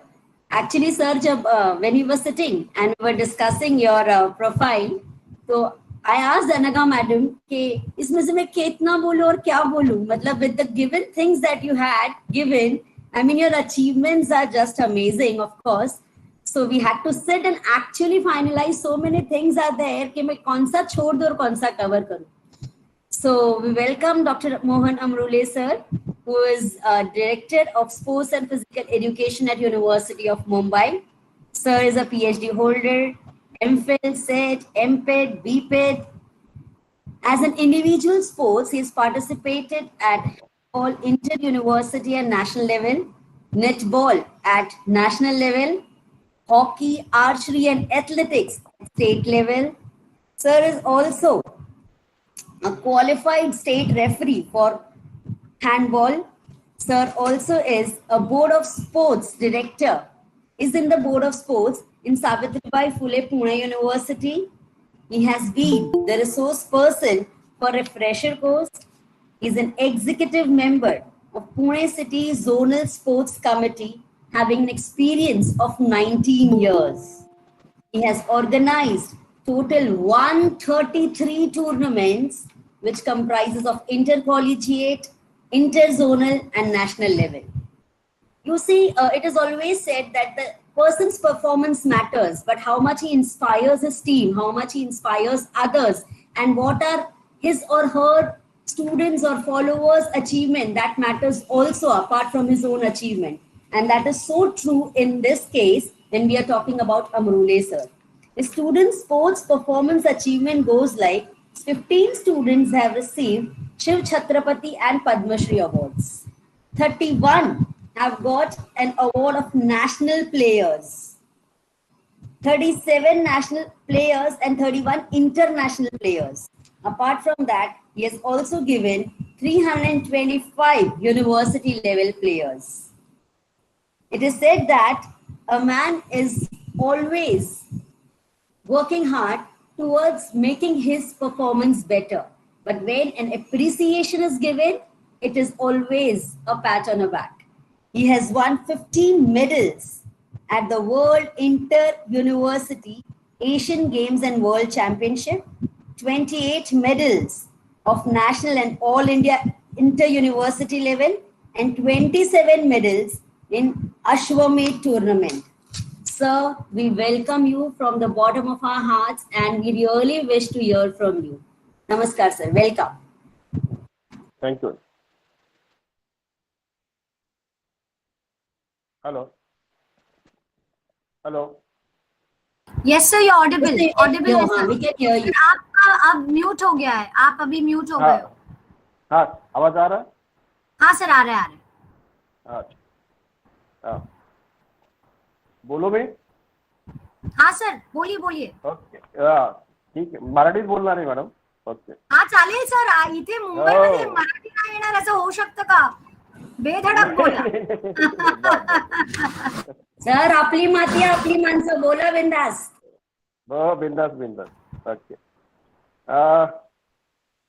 Thank you माझं ओळख करून दिल्याबद्दल.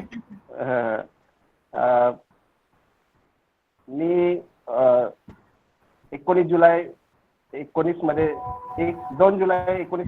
आपल्या विद्यापीठात शारीरिक संचालक या पदावर नियुक्त झालो. तत्पूर्वी महाराष्ट्र विद्यापीठ कायदा 2016 नवीन जो ऍक्ट आहे त्यानुसार आपल्या विद्यापीठाचं स्ट्रक्चर तयार झालेलं नव्हतं. तर आता आपण ते स्ट्रक्चर नवीन स्पर्धेचं स्ट्रक्चर तयार केलेलं आहे, त्याची नियमावली केली आहे आणि त्या आपण भविष्यात म्हणजे आता ह्या वर्षी आता सर थोडंसं मोठं बोला ना सर, थोडंसं मोठं बोला ना. अच्छा, आवाज कमी येतोय का? हो. हाँ सर, थोड़ा आवाज कमी येतो. आणि सर तुम्ही थोडंसं हिंदीमध्ये पण मध्ये मध्ये बोलू शकता का? कारण पार्टिसिपेंट्स बोलतायत हिंदी मराठी दोघे मिक्स करून बोला म्हणून. नाही, मराठीच बोलतो शक्यतो, कारण हिंदी पुन्हा माझे. हा चालेल सर, थोडंसं जोरात बोला, पण आवाज नाही येतोय आम्हाला. थोडंसं जोरात बोला फक्त. हो. तर विद्यापीठ कायद्याने आता नेक्स्ट इयर पासून म्हणजे आता यावर्षी जर स्पर्धा होतील का नाही शंका आहेत. जरी आता स्पर्धा झाल्या तर त्याची रचना कशी असेल तर त्याची आपण थोडक्यात मी विद्यापीठाने काय काय बदल केलेत या सेमिनारच्या मार्फत मी आपल्यापर्यंत पोहोचवतो. मुंबई विद्यापीठाची आपण यापूर्वी सर्व महाविद्यालयांची म्हणजे 840 महाविद्यालयाची एक आंतरमहाविद्यालयीन स्पर्धा व्हायची. पण आता नवीन स्ट्रक्चरमध्ये आपण ही स्पर्धा 4 विभागामध्ये घेणार आहोत.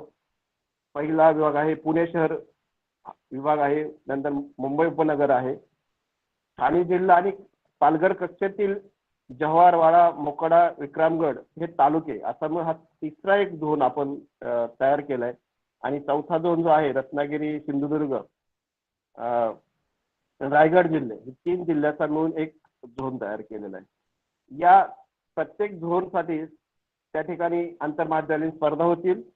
आंतरमहाविद्यालयीन स्पर्धेतून प्रत्येक झोन मधले बेस्ट संघ न निवडता आपण खेळाडू त्या स्पर्धेत निवडणार आहोत आणि त्या स्पर्धेतून जे संघ निवडू 4 झोनचे 4 संघ त्यांची साखळी पद्धतीने आपण स्पर्धा घेऊन त्याच्यातून अंतिम विद्यापीठाचा संघ आपण नवीन रचनेत तयार करणार आहोत. त्याचबरोबर या स्थानिक पातळीवर आपण एक क्रीडा विभागीय समिती विद्यापीठ कायद्याच्या आधार घेऊन आपण तयार केली. म्हणजे प्रत्येक 4ही झोनला 4 अध्यक्ष असतील, ते सचिव असतील, सहसचिव असतील, त्याचं रचना आपण त्या कायद्यात केलेली आहे कायद्यानुसार. आणि ते सगळी लोकलच्या ज्या स्पर्धा आहेत त्याचं कंट्रोलिंग हे क्रीडा विभागीय समिती म्हणजे स्थानिक समिती करीत. त्याचबरोबर ही सगळं काम शक्य होणार नाही म्हणून आपण त्या समितीला पुन्हा एक्झिक्युटिव्ह कमिटी पण नवीन कायद्यात आपण तयार केलेली आहे. त्याचबरोबर आंतरविभागीय स्पर्धेचं आपण ह्या वर्षी स्ट्रक्चर लीग पद्धतीने करतोय, म्हणजे तो बदल आहे. आणि आंतरमहाविद्यालयीनच्या बाद पद्धतीने होणार आहेत त्या पहिलीच पद्धत आहे, फक्त आंतरविभागीय लीग मध्ये घेणार आहोत. हे सर्व करत असताना काही आपण यावर्षी बदल केलेले. तो पहिला आंतरमहाविद्यालयीन खर्चाच्या तपशिलाबद्दल आपण थोडक्यात हे करूया. आंतरमहाविद्यालयीन स्पर्धेचं अनुदान हे विद्यापीठ संबंधित महाविद्यालयाला देणार आहे. त्याच्याबरोबर आंतरमहाविद्यालयीन स्पर्धेचे खेळाडू सहभागी होतील त्यांना खेळाडूंचा गणवेश हा संबंधित महाविद्यालयाने करायचा आहे. आंतरमहाविद्यालयीन स्पर्धेत जे खेळाडू सहभागी होतील त्यांचा गणवेश आणि दैनंदिन दोन्ही पार्ट प्रवास खर्च हा संबंधित महाविद्यालयाने करायचा आहे. संघ व्यवस्थांचा पण संबंधित महाविद्यालय करायचे आहे. पण या समितीत जी निवड समितीचे कार्य करतील त्याची खर्च हा विद्यापीठ क्रीडा मंडळावर करण्यात येईल. त्याच्याबरोबर आंतरविभागीय स्पर्धेत आपण आंतरविभागीय स्पर्धेला पण नवीन रचनेत आपण अनुदान देणार आहोत. पहिलं आंतरमहाविद्यालयाला देत होतो, म्हणजे नवीन रचनेत आंतरमहाविद्यालय प्लस विभागीय इंटर झोनल स्पर्धेत सुद्धा आपण विद्यापीठाचं अनुदान देणार आहोत. जे 4 संघ आपल्याकडे इंटर झोनला खेळणार आहेत त्या 4ही संघांचा गणवेश हे विद्यापीठ प्रोव्हाइड करणार आहे. त्याचबरोबर त्या मुलांना दैनंदिन भत्ता संबंधित महाविद्यालयाने द्यायचा आहे, परंतु प्रवास भत्ता संबंधित महाविद्यालयाने द्यायचा आहे. मात्र नवीन एक कन्सेप्ट आपण यावर्षी येऊ घातली ती म्हणजे अशी की या इंटर झोनच्या प्रत्येक प्लेयरला विद्यापीठे 1,000 रुपये इन्सेंटिव्ह म्हणून देणार आहे. तो डीए न देता इन्सेंटिव्ह म्हणून आपण देणार आहोत. म्हणजे खेळाडूंना इंटर झोनला जी मुलं खेळतील त्या मुलांना संबंधित कॉलेज त्याचा दैनंदिन भत्ता देऊ शकता, प्रवास भत्ता देऊ शकता आणि प्रोत्साहनपर भत्ता म्हणून विद्यापीठ पर स्टुडंट पर इव्हेंट 1,000 रुपये आपण त्या ठिकाणी देणार आहोत. त्याच्यानंतर आंतरविभागीय स्पर्धेची निवड समिती असं त्याचा सर्व खर्च विद्यापीठ करणारे, संघ सर्व खर्च विद्यापीठ करणारे. आणि यावर्षी म्हणजे विशेष बाब म्हणजे असे की आपण गेल्या बजेटच्या 4 पट बजेट यावर्षी म्हणजे आता येऊ घातलेल्या काळात मंजूर झालेला आहे. जवळजवळ आपला जो पहिला बजेट होतं तेवढं बजेट फक्त क्रीडा अनुदानासाठी म्हणजे आंतरमहाविद्यालयीन आंतरविभागीय स्पर्धेला जो ह्या वर्षीचं आता जे येईल ते बजेट आहे ते लास्ट इयरच्या टोटल बजेट एवढं बजेट आहे. त्याचबरोबर आपण मुलांना काही रेल्वेनी तिकीट ऐनवेळी घेतायत म्हणजे रिझर्वेशन होत नाहीये अशासाठी पण काही तरतूद केलेली. जर तिकीट मिळत नसेल confirmation on the spot full ticket काढण्याची आपण परवानगी घेतली. आपत्कालीन परिस्थितीमध्ये काही असे प्रसंग आले तर मुलांना विमानाने सुद्धा प्रवास करायची आपण स्पेशल केस म्हणून परवानगी घेतलेली आहे. मात्र ते सगळे मान्य कुलगुरूंची त्यावेळेस परवानगी घेणं गरजेचं आहे. त्याचबरोबर दैनंदिन आपण ह्या वर्षी आणखी काही गोष्टी मुलांसाठी यापुढे करणार आहोत. आपण आहार भत्ता देत आहोत, त्यात वाढ केलेली, दैनंदिन भत्त्यामध्ये वाढ केलेली. आणि आता आपण 2 हेड नवीन केलेले. पहिला हेड आहे लोकल दैनंदिन भत्ता. लोकल म्हणजे जो मुलगा इंटरनॅशनलला जाईल त्या ठिकाणी त्याला ट्रॅव्हलिंग करावं लागतं त्याच्यासाठी ॲडिशनल तरतूद केलेली आपण. त्याचा असला या मुलांना यावर्षीपासून बेनिफिट्स होईल.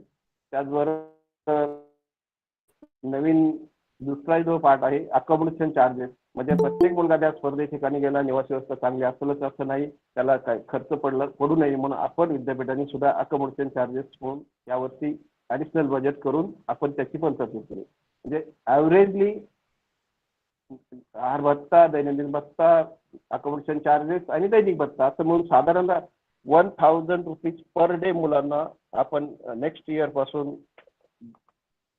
देणार आहोत. आणि आता यावर्षी कदाचित आपले विद्यापीठाचं वेगळं ऑनलाईन फॉर्म भरणे, वेगळं पोर्टल तयार करायचं काम चालू आहे. कदाचित ते काही महिन्यात ते कम्प्लीट होईल. ते जर झालं तर सगळे आपल्या सिस्टीम्स एंट्री असतील किंवा काय सगळे आपण सगळं पोर्टलवर ठेवणार आहोत आणि पोर्टल मार्फत सगळे आपले नेक्स्ट इयर पर्यंत आपले ते कामं सुरू होतील. हा सगळा बदल मी आपल्या समोर या सेमिनारच्या माध्यमात मांडत आहे. आपल्याला कोणाला या संदर्भात काही शंका असतील तर. हॅलो हॅलो हा सर, ऐकू येतंय. हा सर. हा ओके, माझं म्हणणं मांडून झालंय. हाँ, कोणाला काय participants, if you have questions, किसी को कोई क्वेश्चन पूछना है? I think Kanika, there was one participant who wanted to share her experience, but I think that we will take it up later.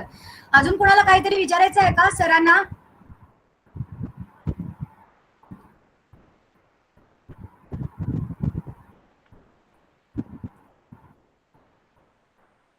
All right. So, Kajal, over to you. Okay.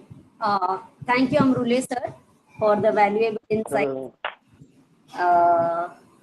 So go ahead with the second panel discussion with Kajal, 1 minute. Sir, तुम्हाला काहीतरी दुसरं काहीतरी share करायचं आहे का participants बरोबर? Do you wish to share anything with our participants? No. Okay. Thank you so much, sir. On behalf of the entire management and college, आम्ही तुम्हाला मनपूर्वक आभार प्रकट करतोय. Thank you so much. तुम्ही आलात आणि you gave your precious time to our workshop. Thank you so much. And तुमच्या initiatives बघून we are all very very happy की मुंबई युनिव्हर्सिटी तर्फे the university is taking a lot of efforts under your leadership and sportsला तुम्ही एक नवीन लेवलला घेऊन जाल अशी आमची अपेक्षा आहे. Thank you so much sir.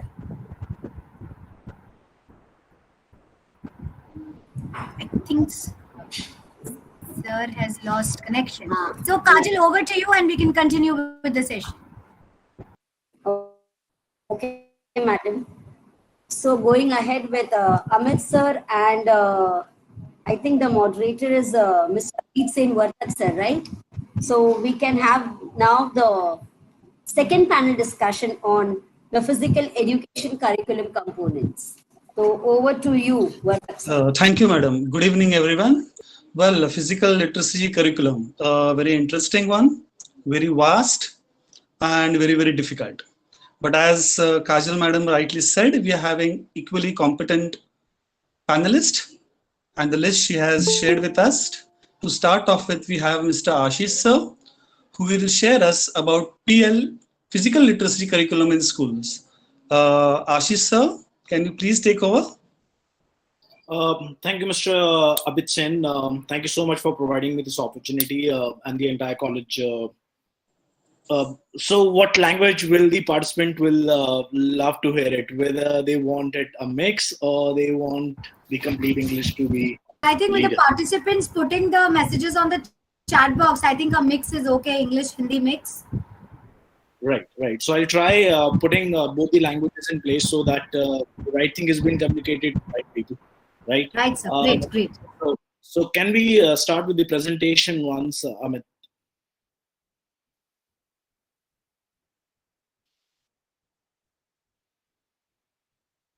Right. In the meanwhile, Amit is coming up with the presentation. It's what three questions that comes to me in terms of what is a curriculum is the what, why, and how of it. You know, what is a curriculum? Curriculum hai kya? Why do we need curriculum? Curriculum hame karna kis liye chahiye hame? And why? How a curriculum is made or implemented? You know, before this, when I was listening to Nigel, there was one thing that he spoke about. So Nigel ne baat kari thi about quality physical education ki. So I would like to show you a small video which will actually answer all these 3 questions before we proceed further. Amit, can you play this video, please?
Thank you, Amit. I think this whole video kind of summarizes of what the first session panelists were talking about.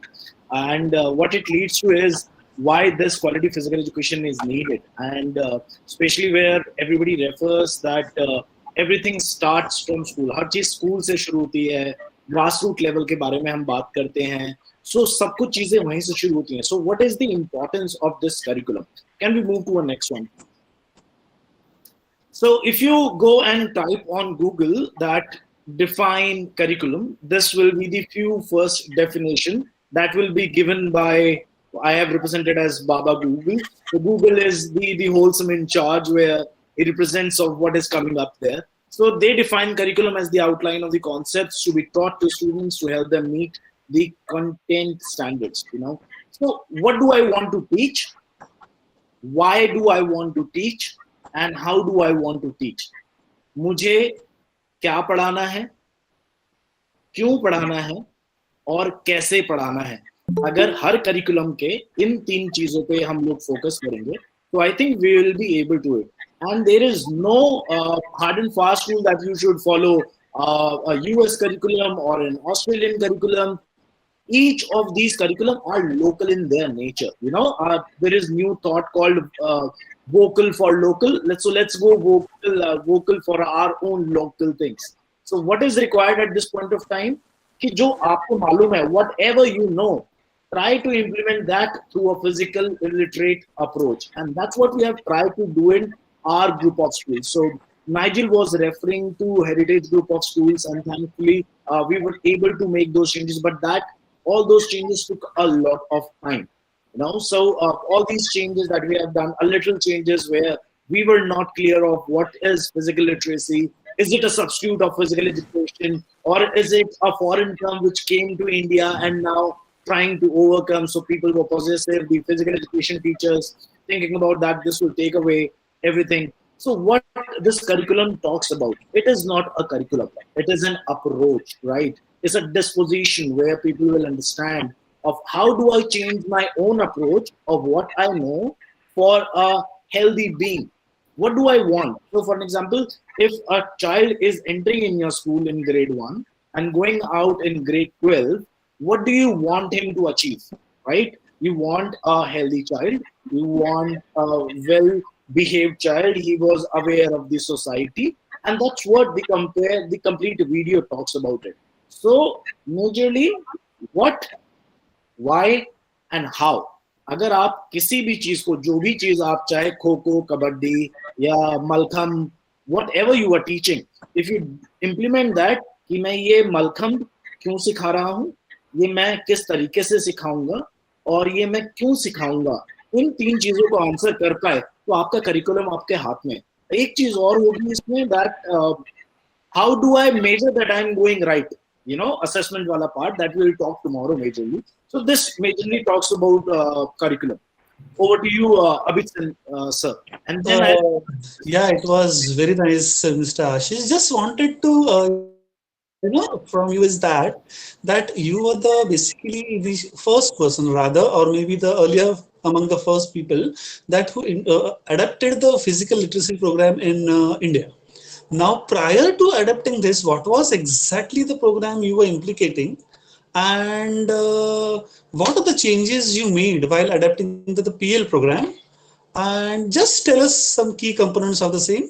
Right. So I'll be very quick and try to be so all these speakers can contribute to it. So our story was nothing different from the entire world. If you talk about any globe, any country or city in the globe, go to UK, you go to Mumbai, everywhere it was same. It was sport, it was achievements, and it was all about people taking part, right? And it has to be, but since it is a private school that I was working into, group of schools, they were more organized in terms of what all sport that they wanted to. They had good facilities, they had a number of teachers, so it was not like that we have one teacher over 2,000 students, but we had like good 10-20 teachers to follow in. They were trained enough in terms of sports, but they're not in approaches. So when I talk about trained in their sport, but not in their approaches. So there are two different things that I talk about.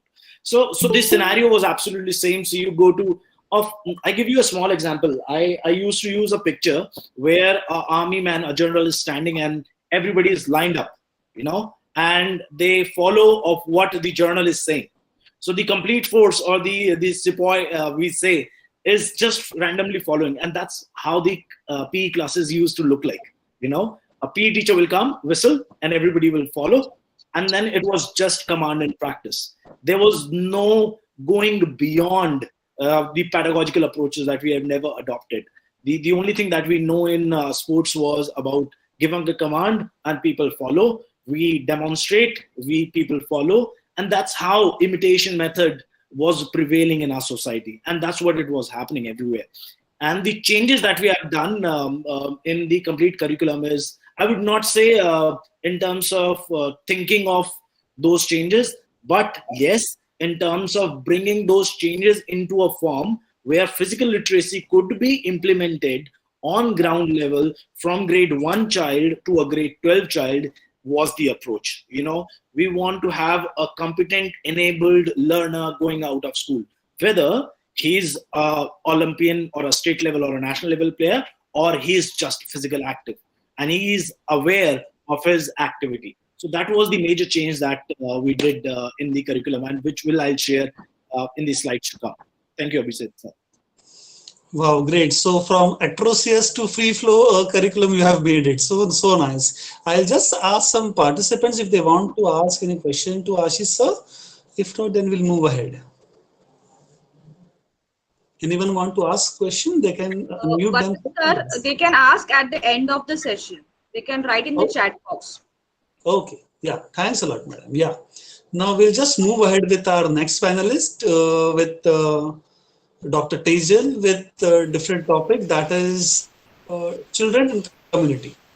So Yes. Dr. Tejal. Yeah, hi. Thank you very much for this platform. Actually, I'm learning more than ever before, with so many interesting stories and so many interesting structures, curriculums, and frameworks. I come from a medical background. I'm a gynecologist. So my entire intention was, when I was seeing the patients with PCOD in my clinic, there was definitely a need to create more awareness about physical fitness and that which leads to physical literacy, and that's how my journey began in Clinetics. So the thing is, it did not, the why is, there was a clear need for this kind of a program to percolate down to the community level. And as Ms. Aparna Popat mentioned yesterday, children did not want to exercise because it was strenuous, it was like work. So what we packaged it as was more of play. And if you heard Miss Popat yesterday, she just wanted to play. I think that was the main thing which I took back from her talk yesterday. And I did not realize that we were trying to do the same thing over the last 4 years. And everyone on this panel, on this platform is doing some amazing job. Everyone with Sudha, with Miss Geeta, and with one thing she mentioned today, Miss Geeta, was that she needs, like, she's understanding the need to go to parents. Now with Clinetics, we've actually started with the parents 4 years back at the community level. We are directly approaching the children. We are telling the children, get away from the gadgets, get away from the screens and start playing. So that was the why for us. And we can go over to the next speaker, and then we can start the slides after the next speaker. Just before we move, just want to know, why do you feel that there is a need of a curriculum and any key considerations of curriculum? And Yeah, so I can sit, we can go through the slides then. Yeah. Yeah.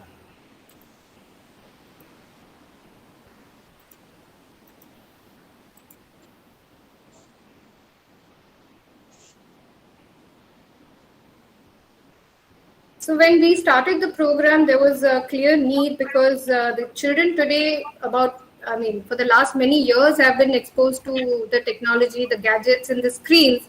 And this has now become even more prevalent because of the pandemic. Everything is online. So we cannot say that, okay, you have to be on the screen only for 1 or 2 hours. And that is the reason why this has become even more important. Online fitness is definitely not the solution. Just giving virtual fitness classes is not the solution. Just explaining everything.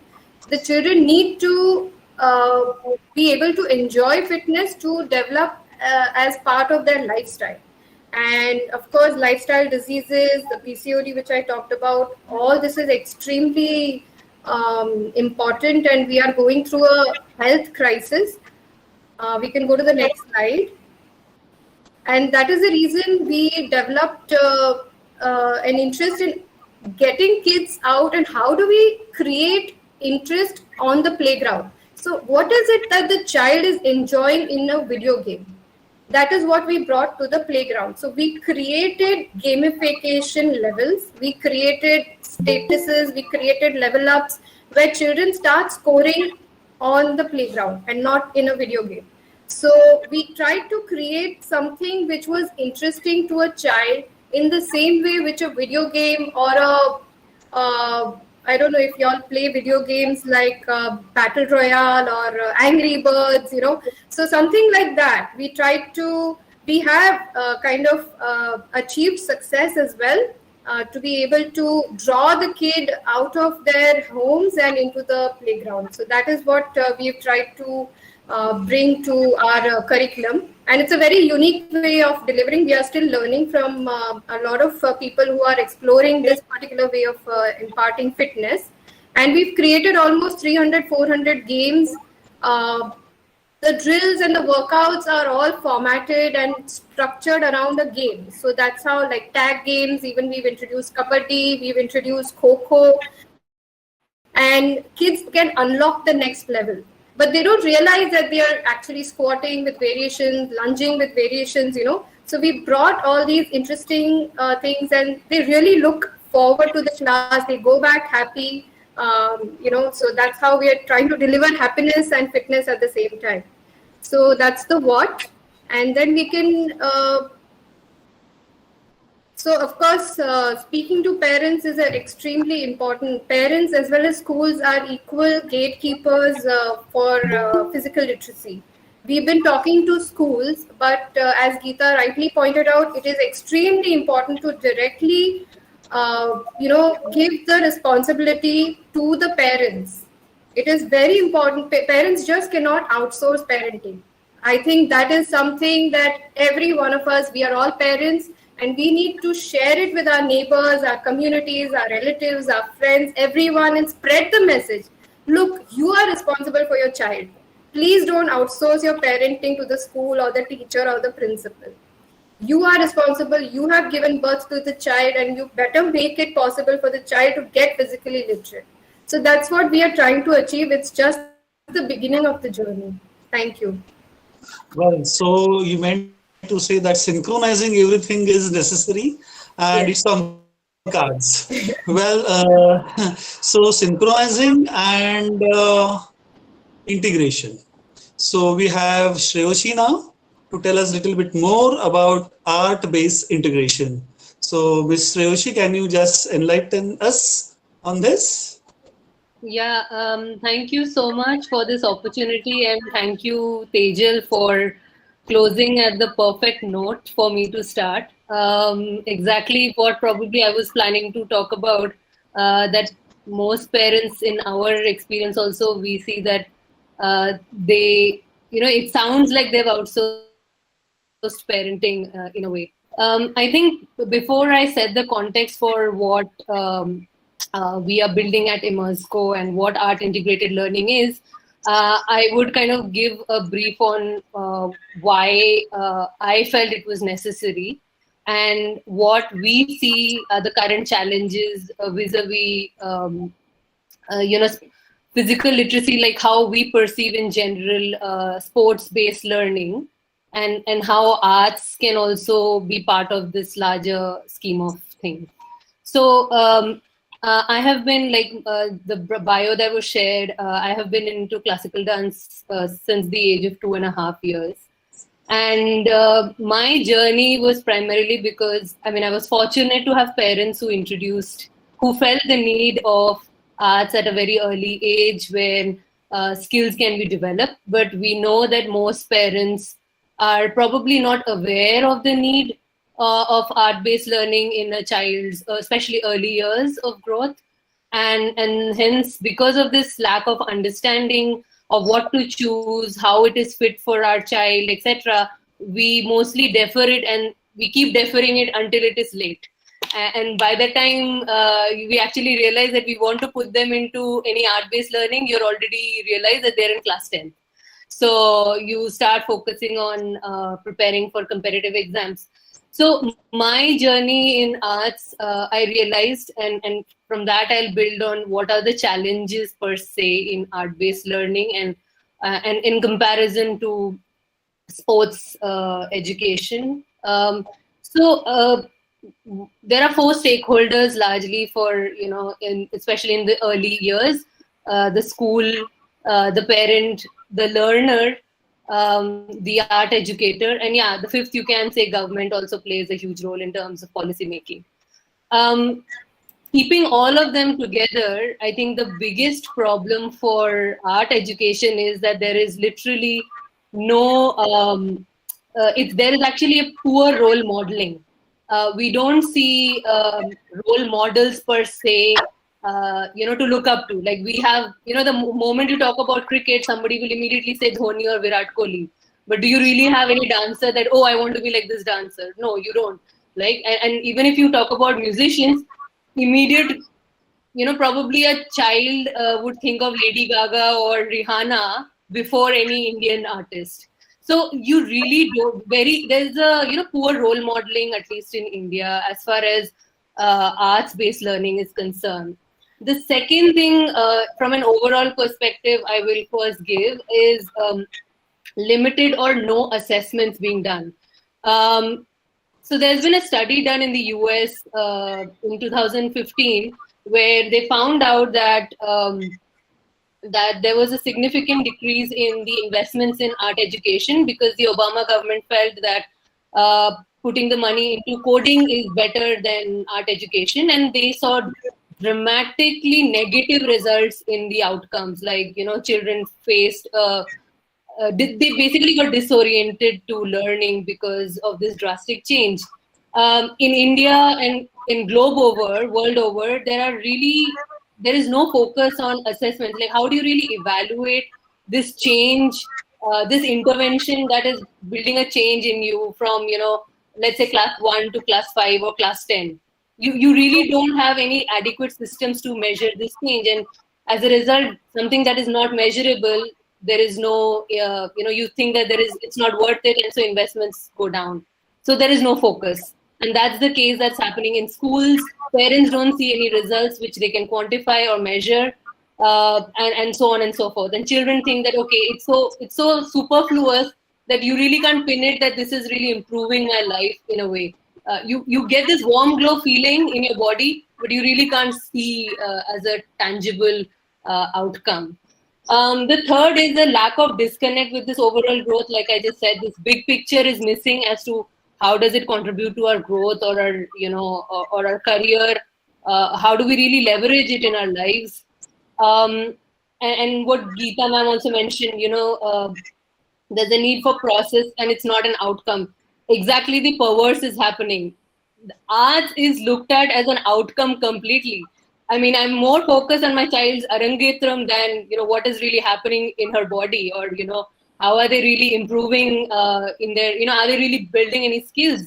It's seen that in Kerala, parents have put their children into a crash course of classical dance, which is basically 6 years, 2 years each for each classical dance. So you basically start competing for zonals.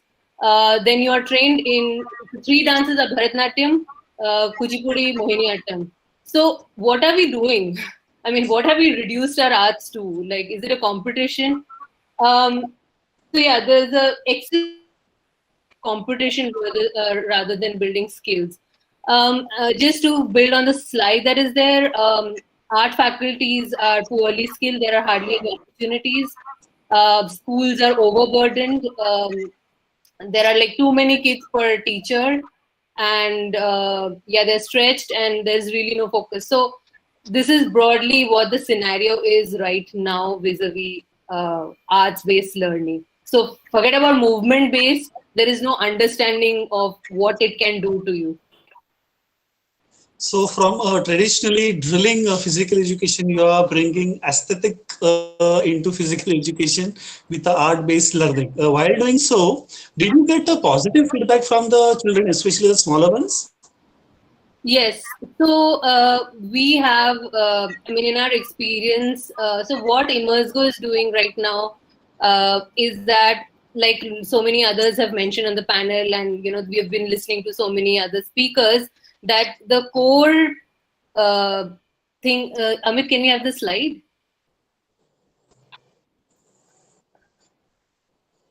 So the core is that how do you really make it interesting, right? There has been, in the art space, we have noticed that there's a lot of legacy content which has been passed on. Like, in the sense, whatever we have learned from our gurus, let's teach that only without any change. That has literally zero result. I mean, in the sense, as much as you can copy and produce it back on stage, it's not really, it's passive form of learning. It's not active learning, and because of which, just the previous slide, I'll first, yeah. So there are 4 things that need attention, and that's something that we are trying to do, and we have seen really good results. Of course, parents, it's not that parents are not interested in giving their kids access to India's arts and culture, and NEP, National Education Policy, and CBSE. CBSE has made it mandatory up to class 10th, age of 15 years, to access towards access of art integrated learning in schools. Parents are interested, and children are also interested, provided it is offered in a way that it's fun and engaging. Like, it's not daunting on them. You're talking about scriptures, etc. The traditional information they can't absorb. So it has to be relevant and contextual. So how we make it multidisciplinary and holistic is we incorporate a lot of reflection activities also, which really allows the child to think, look within as to what change is happening within them while they, go through this art-based learning. They also get a sense of ownership that they can comment or they can add to improve any kind of learning also. Like, they have that freedom to correct course correct also.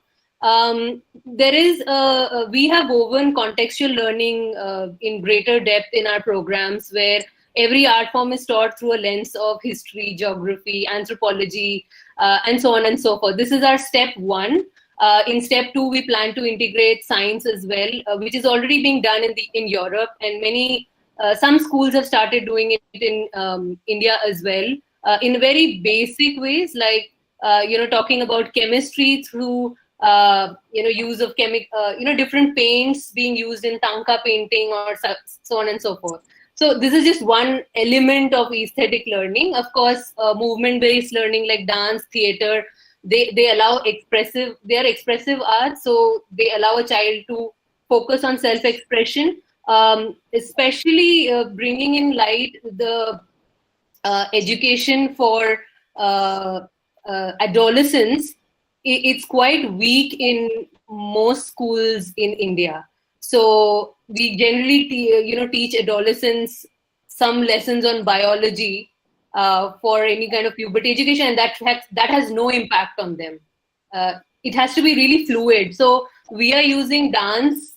There are enough dances and storytelling methods, theater formats which can communicate these lessons in a more fluid way, making them part of the journey of this learning. Like, in Kuchipudi, we are actually reviving the old form of Kuchipudi of dance drama, where you do storytelling in dance and you talk about gender and diversity, which is woven as part of the lesson plan.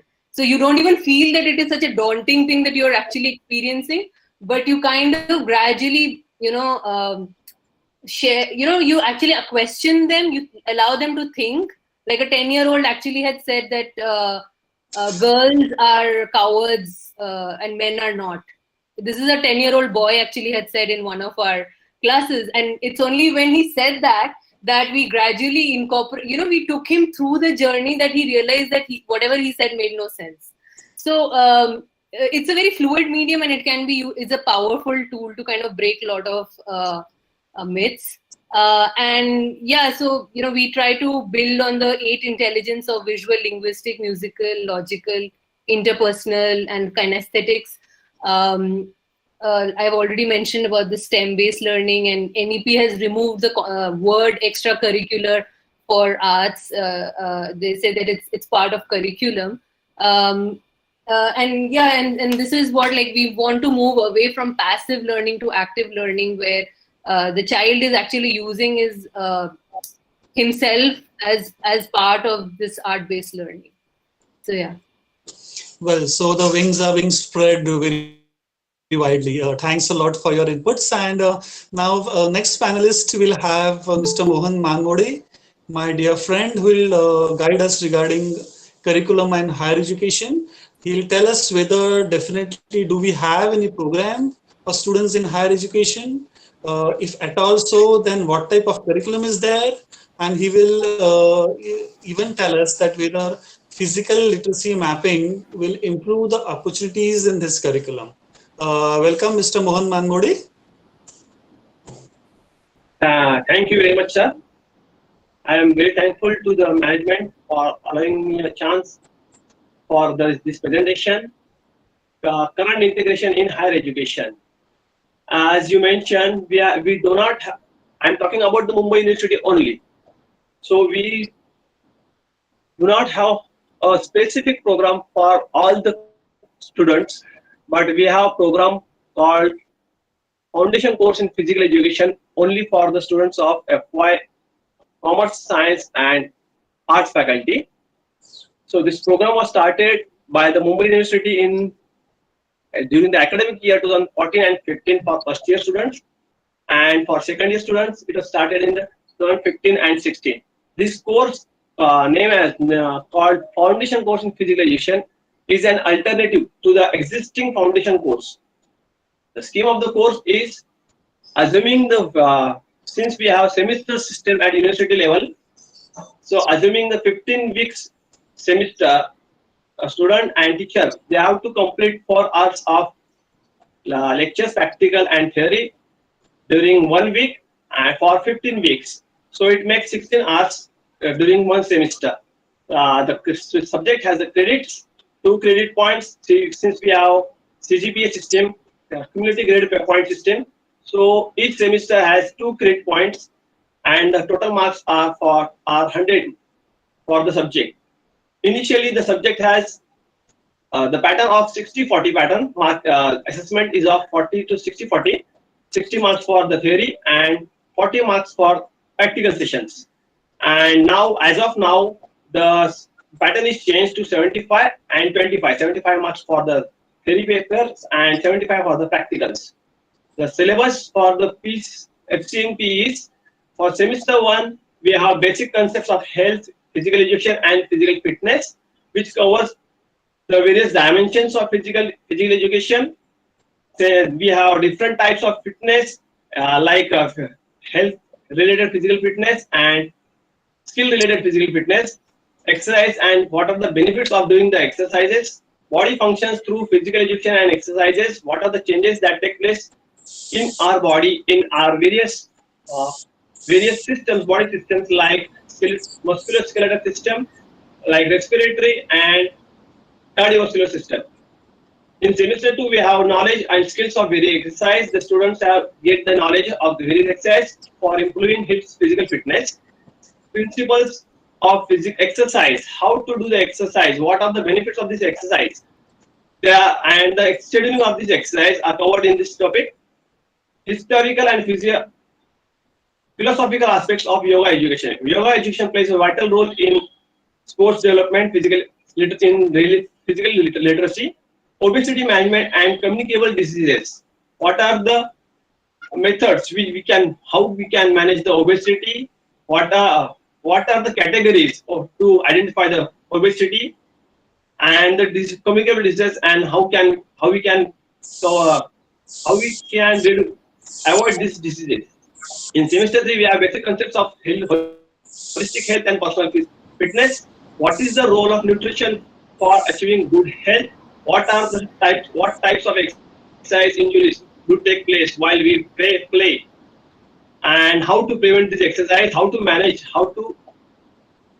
do the management of these injuries, sports training, drugs abuse and its ill effects. How sports training helps students to achieve good life. Next, in fourth semester, we have state and national awards. What are the national awards? What type of awards are given at national levels as well as state levels? And what are the various schemes for the players, those who achieve those who win medals at various levels, and do they have reservations and various jobs and all that? Stress and stress management, and contribution of yogic practices to sports. In what way yoga helps us to improve performance in our sports? Knowledge pertaining to the healthy lifestyle. These are the topics which are get over in this syllabus, foundation course in physical education. And in practical part, students were asked to perform physical fitness tests. They are asked to appear for the physical fitness test, which covers 4 components. Like for muscular endurance, they have to appear for muscular endurance. They have to appear for the bendy sit-ups. Various tests are there. Bendy sit-ups, push-ups. Then they have to appear for 9 or 12-meter run or walk for cardiovascular endurance. And then lastly, they have to appear, give the test in forward bending, bend and reach test, which is mainly meant for the flexibility test. All these are covered in this syllabus, and they are assessed out of 25 marks. Apart from this, students are asked to submit the record books of their choice on game and sports, and they have to mention the information about the players also, which they like, international or Indian players, and their performance. Thank you. Well, thanks a lot, sir, for explaining the vast syllabus in a very simple manner. Hopefully, many colleges adopt this subject in their start this subject in their college, so that more and more people will get inclined towards physical literacy and physical education and the well-being of the entire society. We have our next panelist in Miss Ashrita, who will tell us about the physical literacy curriculum for adults, what is her consideration of curriculum for adults, as well as how to design and implement this effectively. So, Ms. Ashrita, welcome, please. Thank you so much for having me here and speak on the subject that I feel very fondly for, which is training and fitness and looking after the health and wellness of an adult. Thanks a lot for speaking and building this up for me, because when you all spoke about children and how the curriculum goes into it, could our future story at the moment look like if we were to bring about a few changes that physical literacy was to bring in terms of how the structure would change maybe in a few years from now. Now, going back to the question that you asked me, Mr. Vartak, is that what is my concentration on the curriculum for adults? Even before I begin describing it, I would want to talk about some 3 broad subjects which are going to be vital for consideration onto planning a curriculum for an adult. Now, the first thing, even when we go ahead and train in a class, it needs us to step back, spend some time with an adult, go back to mind mapping. And when I say mind mapping, it is very critical to start looking at an inclusive goal alignment. How many of us have chosen today to reach out to a gym, to a studio, to probably begin to work out, to begin running, to begin swimming, all of this with one purpose? And that purpose is usually typically when we look at it, that purpose becomes weight loss. मैं मोटी हो गई हूँ, मुझे पतला होना है. Strength gain, मुझे वो 6-pack abs चाहिए और मुझे अपनी biceps 17.5 inches चाहिए. Now, when these are the thoughts which come in an adult's mind, because aesthetically they want to look nice, they want to fit into the right kind of clothes, those goals are not wrong. But what needs to be understood is that there is a need to have an inclusive goal alignment which covers various other aspects away from just weight loss, just getting stronger, which means there is a need to look at so many other factors. How is my body's range of motion? Am I able to move that limb better? Am I able to do a better job of reaching my last range of motion? Am I able to lift something powerfully with speed? Am I able to run and quickly change direction? How good am I at injury prevention with my body?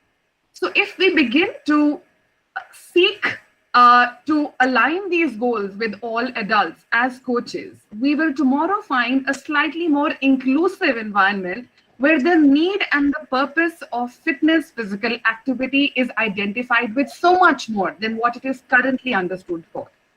Now, that's one. The second thing that I strongly feel is that apart from mind mapping, the next thing that one needs to do is to find internal motivation versus external motivation. I want to join a place is how we feel. जहाँ रोज मुझे आके पूछे कि मैंने आज क्या करा, मुझे कल से बताना शुरू करे कि मुझे आज आना है. मेरा आधा टाइम मन नहीं करता है फिटनेस वर्कआउट करने का, बट कोई मुझे पुश कर दे कि मैंने ये एक्सरसाइज करनी है. So if there is a need that need for external motivation is gone, and if there is a way to look internally for motivation, what does that need? That needs 2 things. That needs finding your purpose, and your purpose could be different from my purpose. What is the purpose that I need to today make this exercise happen? Motivation often is lost. It is not there every day. But what is it that is going to help an adult ensure that the person reaches out for his or her time spent with oneself's body, whether in the form of yoga, could be Pilates, could be running, could be just meditation, anything. But there is a need to identify that internal motivation, linking it with the right kind of value system and purpose. Now, when this mental mapping is done, is the time to move towards a holistic fitness. And when I speak about holistic fitness, what I mean is that we all love something or the other. Some of us love to run, some of us love to do yoga, some of us love to lift weights. But all of us need to do certain things holistically for the wellness of our body, to make sure that it's working one as a unit. So the physical activities that are needed for a holistic fitness would probably need to have, on a very macro level, would need to have cardiovascular activities, would need to have penetration of strength and conditioning, body balance, then flexibility and increase of range of motion, then adding speed workouts with change of direction, which would, for ease of explaining, would mean agility, and then bringing in power workouts once the form and the structure of how you do a strength workout becomes better is the time that one should ideally look at progressing towards power workout. Now, if all of this is needed for an adult fitness, then we need to find its rightful place every week, week on week, in the program design that we want to really encapsulate for an adult. And that needs to really go into that, programming, the planning part, which needs to happen for an adult. Now, the next thing and the most important thing here is principles of program design, which really need to find its impetus in a coach's life who designs this program for an adult. And there are definite principles which need my mention here. And these principles would be essentially specificity and progressive overload. Now, when I talk about specificity, what does it mean? If I want to run more, I will need to run more to get to become a better runner. If I want to be a power lifter, I need to lift more to become to bring that more into my training and system. And if I need to probably become a rower, I need to probably probably take to rafting. That's my sport. Then I need to raft more. So specificity applies to everything that you do in terms of the fitness regime, that you need to do more of it to get better of it. And then the next important principle to definitely speak about is progressive overload. Now, progression is key to our bodies. We wouldn't progress if we were to keep doing the same things over and over again. Overload is very key, which means sometimes overload, easy to understand, would be if somebody is wanting to lift weights, then can they increase the weights and that can become the overload? The answer is yes. But is that the only way to increase progression? The answer is no. Because how long can we keep lifting and how much more can we keep doing it over a period of time? Today, if you lift 5 kgs and tomorrow, if you lift 7 and then 7.5 and 8 and 10, there is going to be a limit to which you can do it.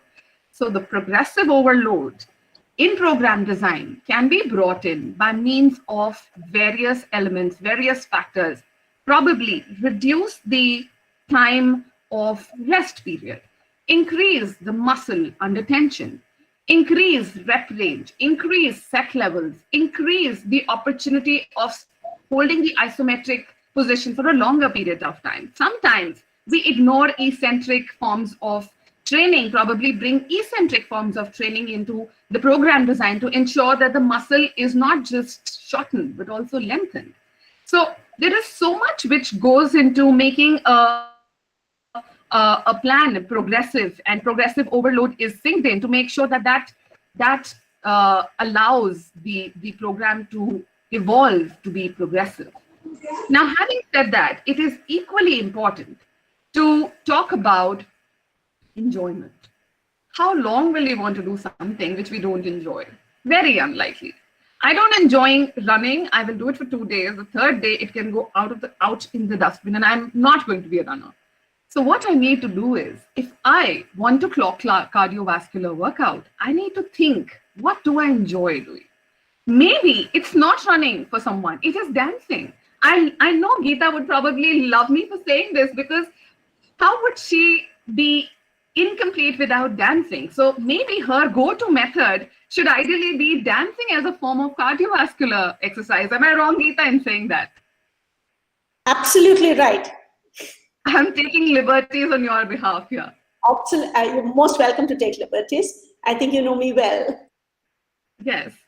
So it is about essentially beginning to enjoy what you do. It is about beginning to also compete. Now, when I say compete, I don't want you to have external competitions. I don't want you to have competitions with 5 people here and say, okay, I'm better than you on lifting heavier, and somebody else lifts 5 kgs and I can lift 10 kgs and I get better. No, you only get better when you compete with yourself. Your competition is with yourself. Internalize it. I am able to probably hold my position of, let's say, okay, Surya Namaskar, if I'm doing, and I want to hold a push-up, low push-up position, let's say I can hold it for only 10 seconds. I want to challenge myself that can I hold it for 15 seconds the next time I want to compete with myself. So challenging yourself with yourself is a very, very positive note on making progress, on keeping this interesting for yourself. So program design needs to have that room for enjoyment, has to have that room for competition with self to just get better at the whole thing. And most importantly, I would want to definitely say this before we move on this subject, is that health is such a continuum. It is very important to identify that, let's say, I'm able to lift 40 kgs today over a front squat, and I choose not to do an exercise for the next 3 weeks. I may never be able to lift that 40 kgs again on a front load squat. And that is because I'm not going to be constant on the continuum. And to remain constant on the continuum, you have to plug in constant work. And if you have to plug in that constant work, it is important to always know what's your current state level on that continuum. So it's important today that we know subjectively, and typically we always work to find out what is the current level on our continuum to make that definite work of progress, definite work of bringing overload, definite work of bringing specific work to make progress. And for adults, all of these 3 things that I speak of, mental mapping, holistic fitness, and then talking about definitely the last but not the least, principles of program design are very, very key to make definite progress in physical literacy as a domain for adults. Wow, well, so it's the body, the mind, the health, the fitness, the adults telling us whether you are alive and the way how to live a lively life. Wow, thanks a lot, Ashrita. It was really brilliant. Now, until now, we had the different panelists telling us, the different way that we have a lot of liberties in performing and doing this and do that according to this and according to that. But now we are moving towards the next panelist in Ms. Geeta. I think, Mr. Vartak, I have a suggestion. I think we have possibly got Geeta on the panel where you may want to ask her. Vartak sir, I think just because you're already on the time, so in the interest of everyone, maybe what my suggestion is, Geeta has a beautiful video to close. But before that, Ashish, if you want to give a quick overview, but maybe whatever is then left, we need to cover in the pedagogy part tomorrow, because you are the moderator there. But if you just want, so I leave it to you. If you want to touch this now or tomorrow, take 10 minutes. I just want to take 5 minutes to touch on something so we can start moving on from there tomorrow. I just want to, if you can put on these slides for 5 minutes, and then it will be good enough for me. Okay.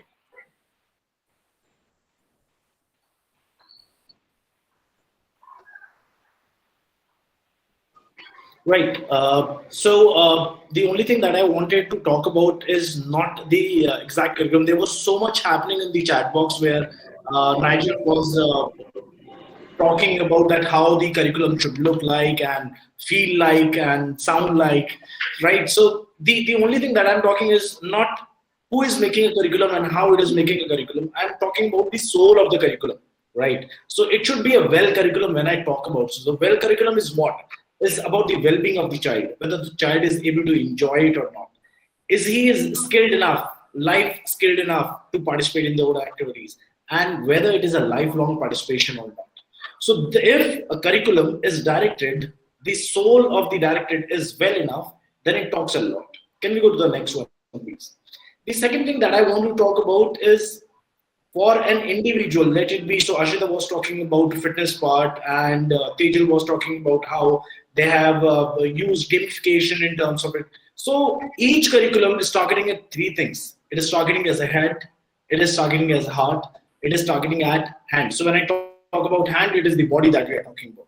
So if any curriculum talks about these three things and targets at these three things, we'll be able to, even if she or she, if it talks about like the aesthetics value of the fine arts that we talk about, the dances that we talk about, and Geeta will agree to it that all these three things, without giving that one good an art form, when you don't put your expressions into it, it will end up miserably. So the dance might end up in a different form. Can we go to the next one quickly? Are you mad? Are you mad enough to take these things beyond? So it's about making that difference. You know, if as a teacher, if as a person who is making a curriculum, if you're not able to create that difference in the individual that you have, you will not be able to do a justice to the curriculum. You know, justice is not merely talking about something and just implementing. It is not about skills. You know, it is a pyramid that starts off. So if you talk about school level or any level, it has to be a broader base and then going to a concrete one. You know, you need to have a broad base of activities that you talk about. And luckily, Nigel also talked about these 5 A's that we talked about. So what do we need to have in a curriculum? It should be ambitious curriculum. What do you want everybody to learn? Second is the different approaches. What methods or models-based practices will you use? Third one is the activities that you want to involve in. Is it a broad-based activity that you want to do it, or you want just one activity? So India is a country where cricket is more prominent, so we will have one cricket ground into it. Will you add dance into it or not? Will you add some kind of swimming part into it? Will you add gymnastic into it? Will you try to integrate it with fine arts of how it happens? So you need to look at the different approaches and activities where you can take it forward. What atmosphere do you want to create? Atmosphere will only be when a child is enjoying what they want to enjoy.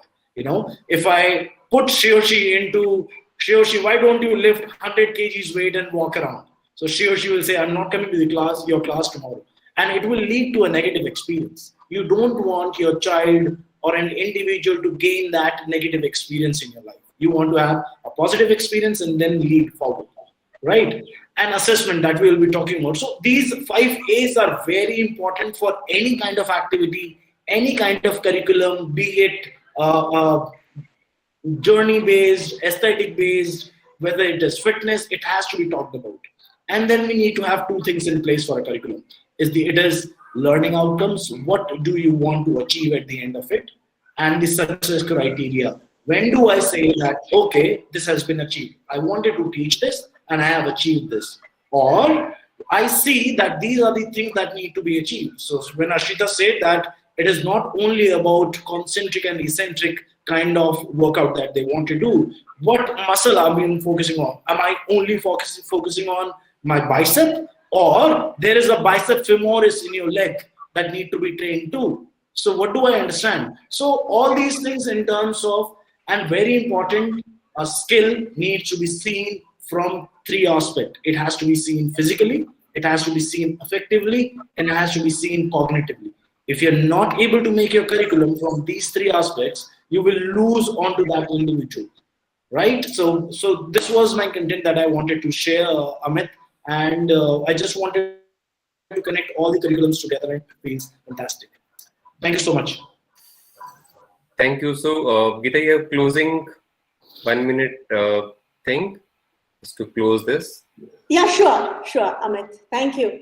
So I just wanted to say that there is a lot about Maverick's curriculum that I'd like to talk about, but I get the opportunity under pedagogy to say all that. We've all been sitting for way too long, and the entrepreneur in me tells me, you're going to be playing a Maverick video, so do the brand building and let them watch it. But the physically literate person in me tells me, I'm not here to build my brand, I'm not here to talk about me or my company called Maverick. I'm here as an ambassador of physical literacy. So I would urge you to get off your chairs and move, because the music for this video is really good. And I really think you will enjoy it. So here I am sharing. It's just a 1-minute video. So here goes. Are you able to see my screen, Amit? Not come till now. Yeah, it's come. Come? Okay, great. Please get up and let's move.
So thank you all so much for being part of this beautiful journey, and I look forward to more interactions tomorrow. Thank you. Over back to you. Thank you. Thanks a lot. Thank you, Geeta ma'am. I would like to propose a vote of thanks. Yeah, I was just going to call you, and I now request Anaga ma'am, the director of Gurukul College of Commerce and director of Sports Gurukul College of Commerce, to propose the vote of thanks. It is my privilege to have been asked to say vote of thanks on behalf of Mumbai Pradesh Arya Vidya Sabha's Gurukul College of Commerce.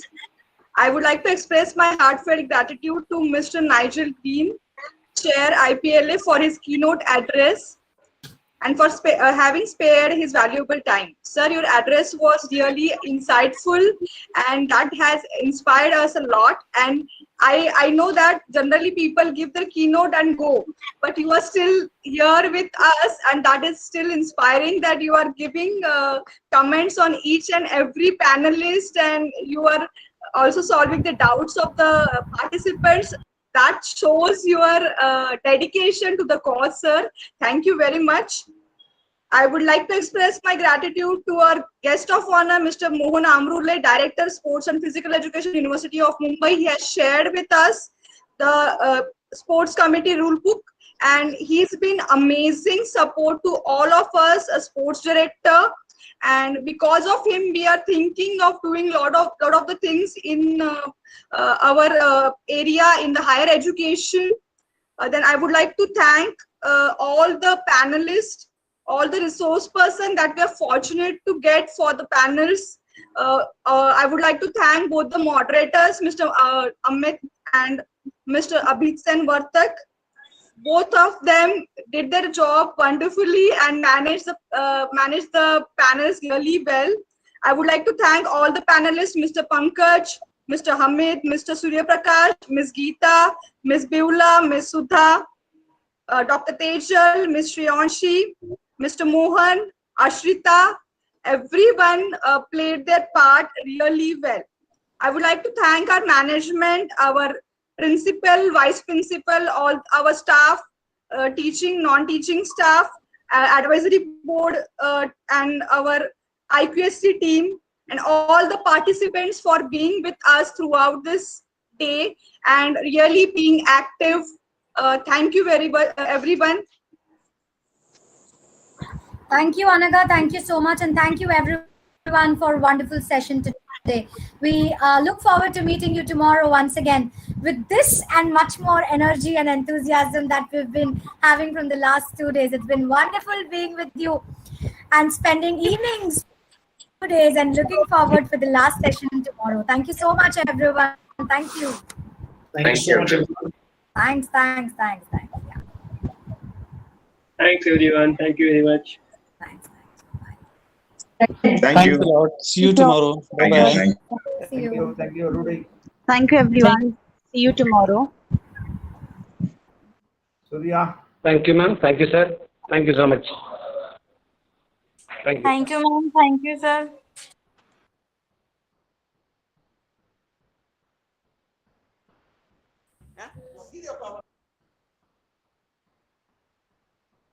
I request all the participants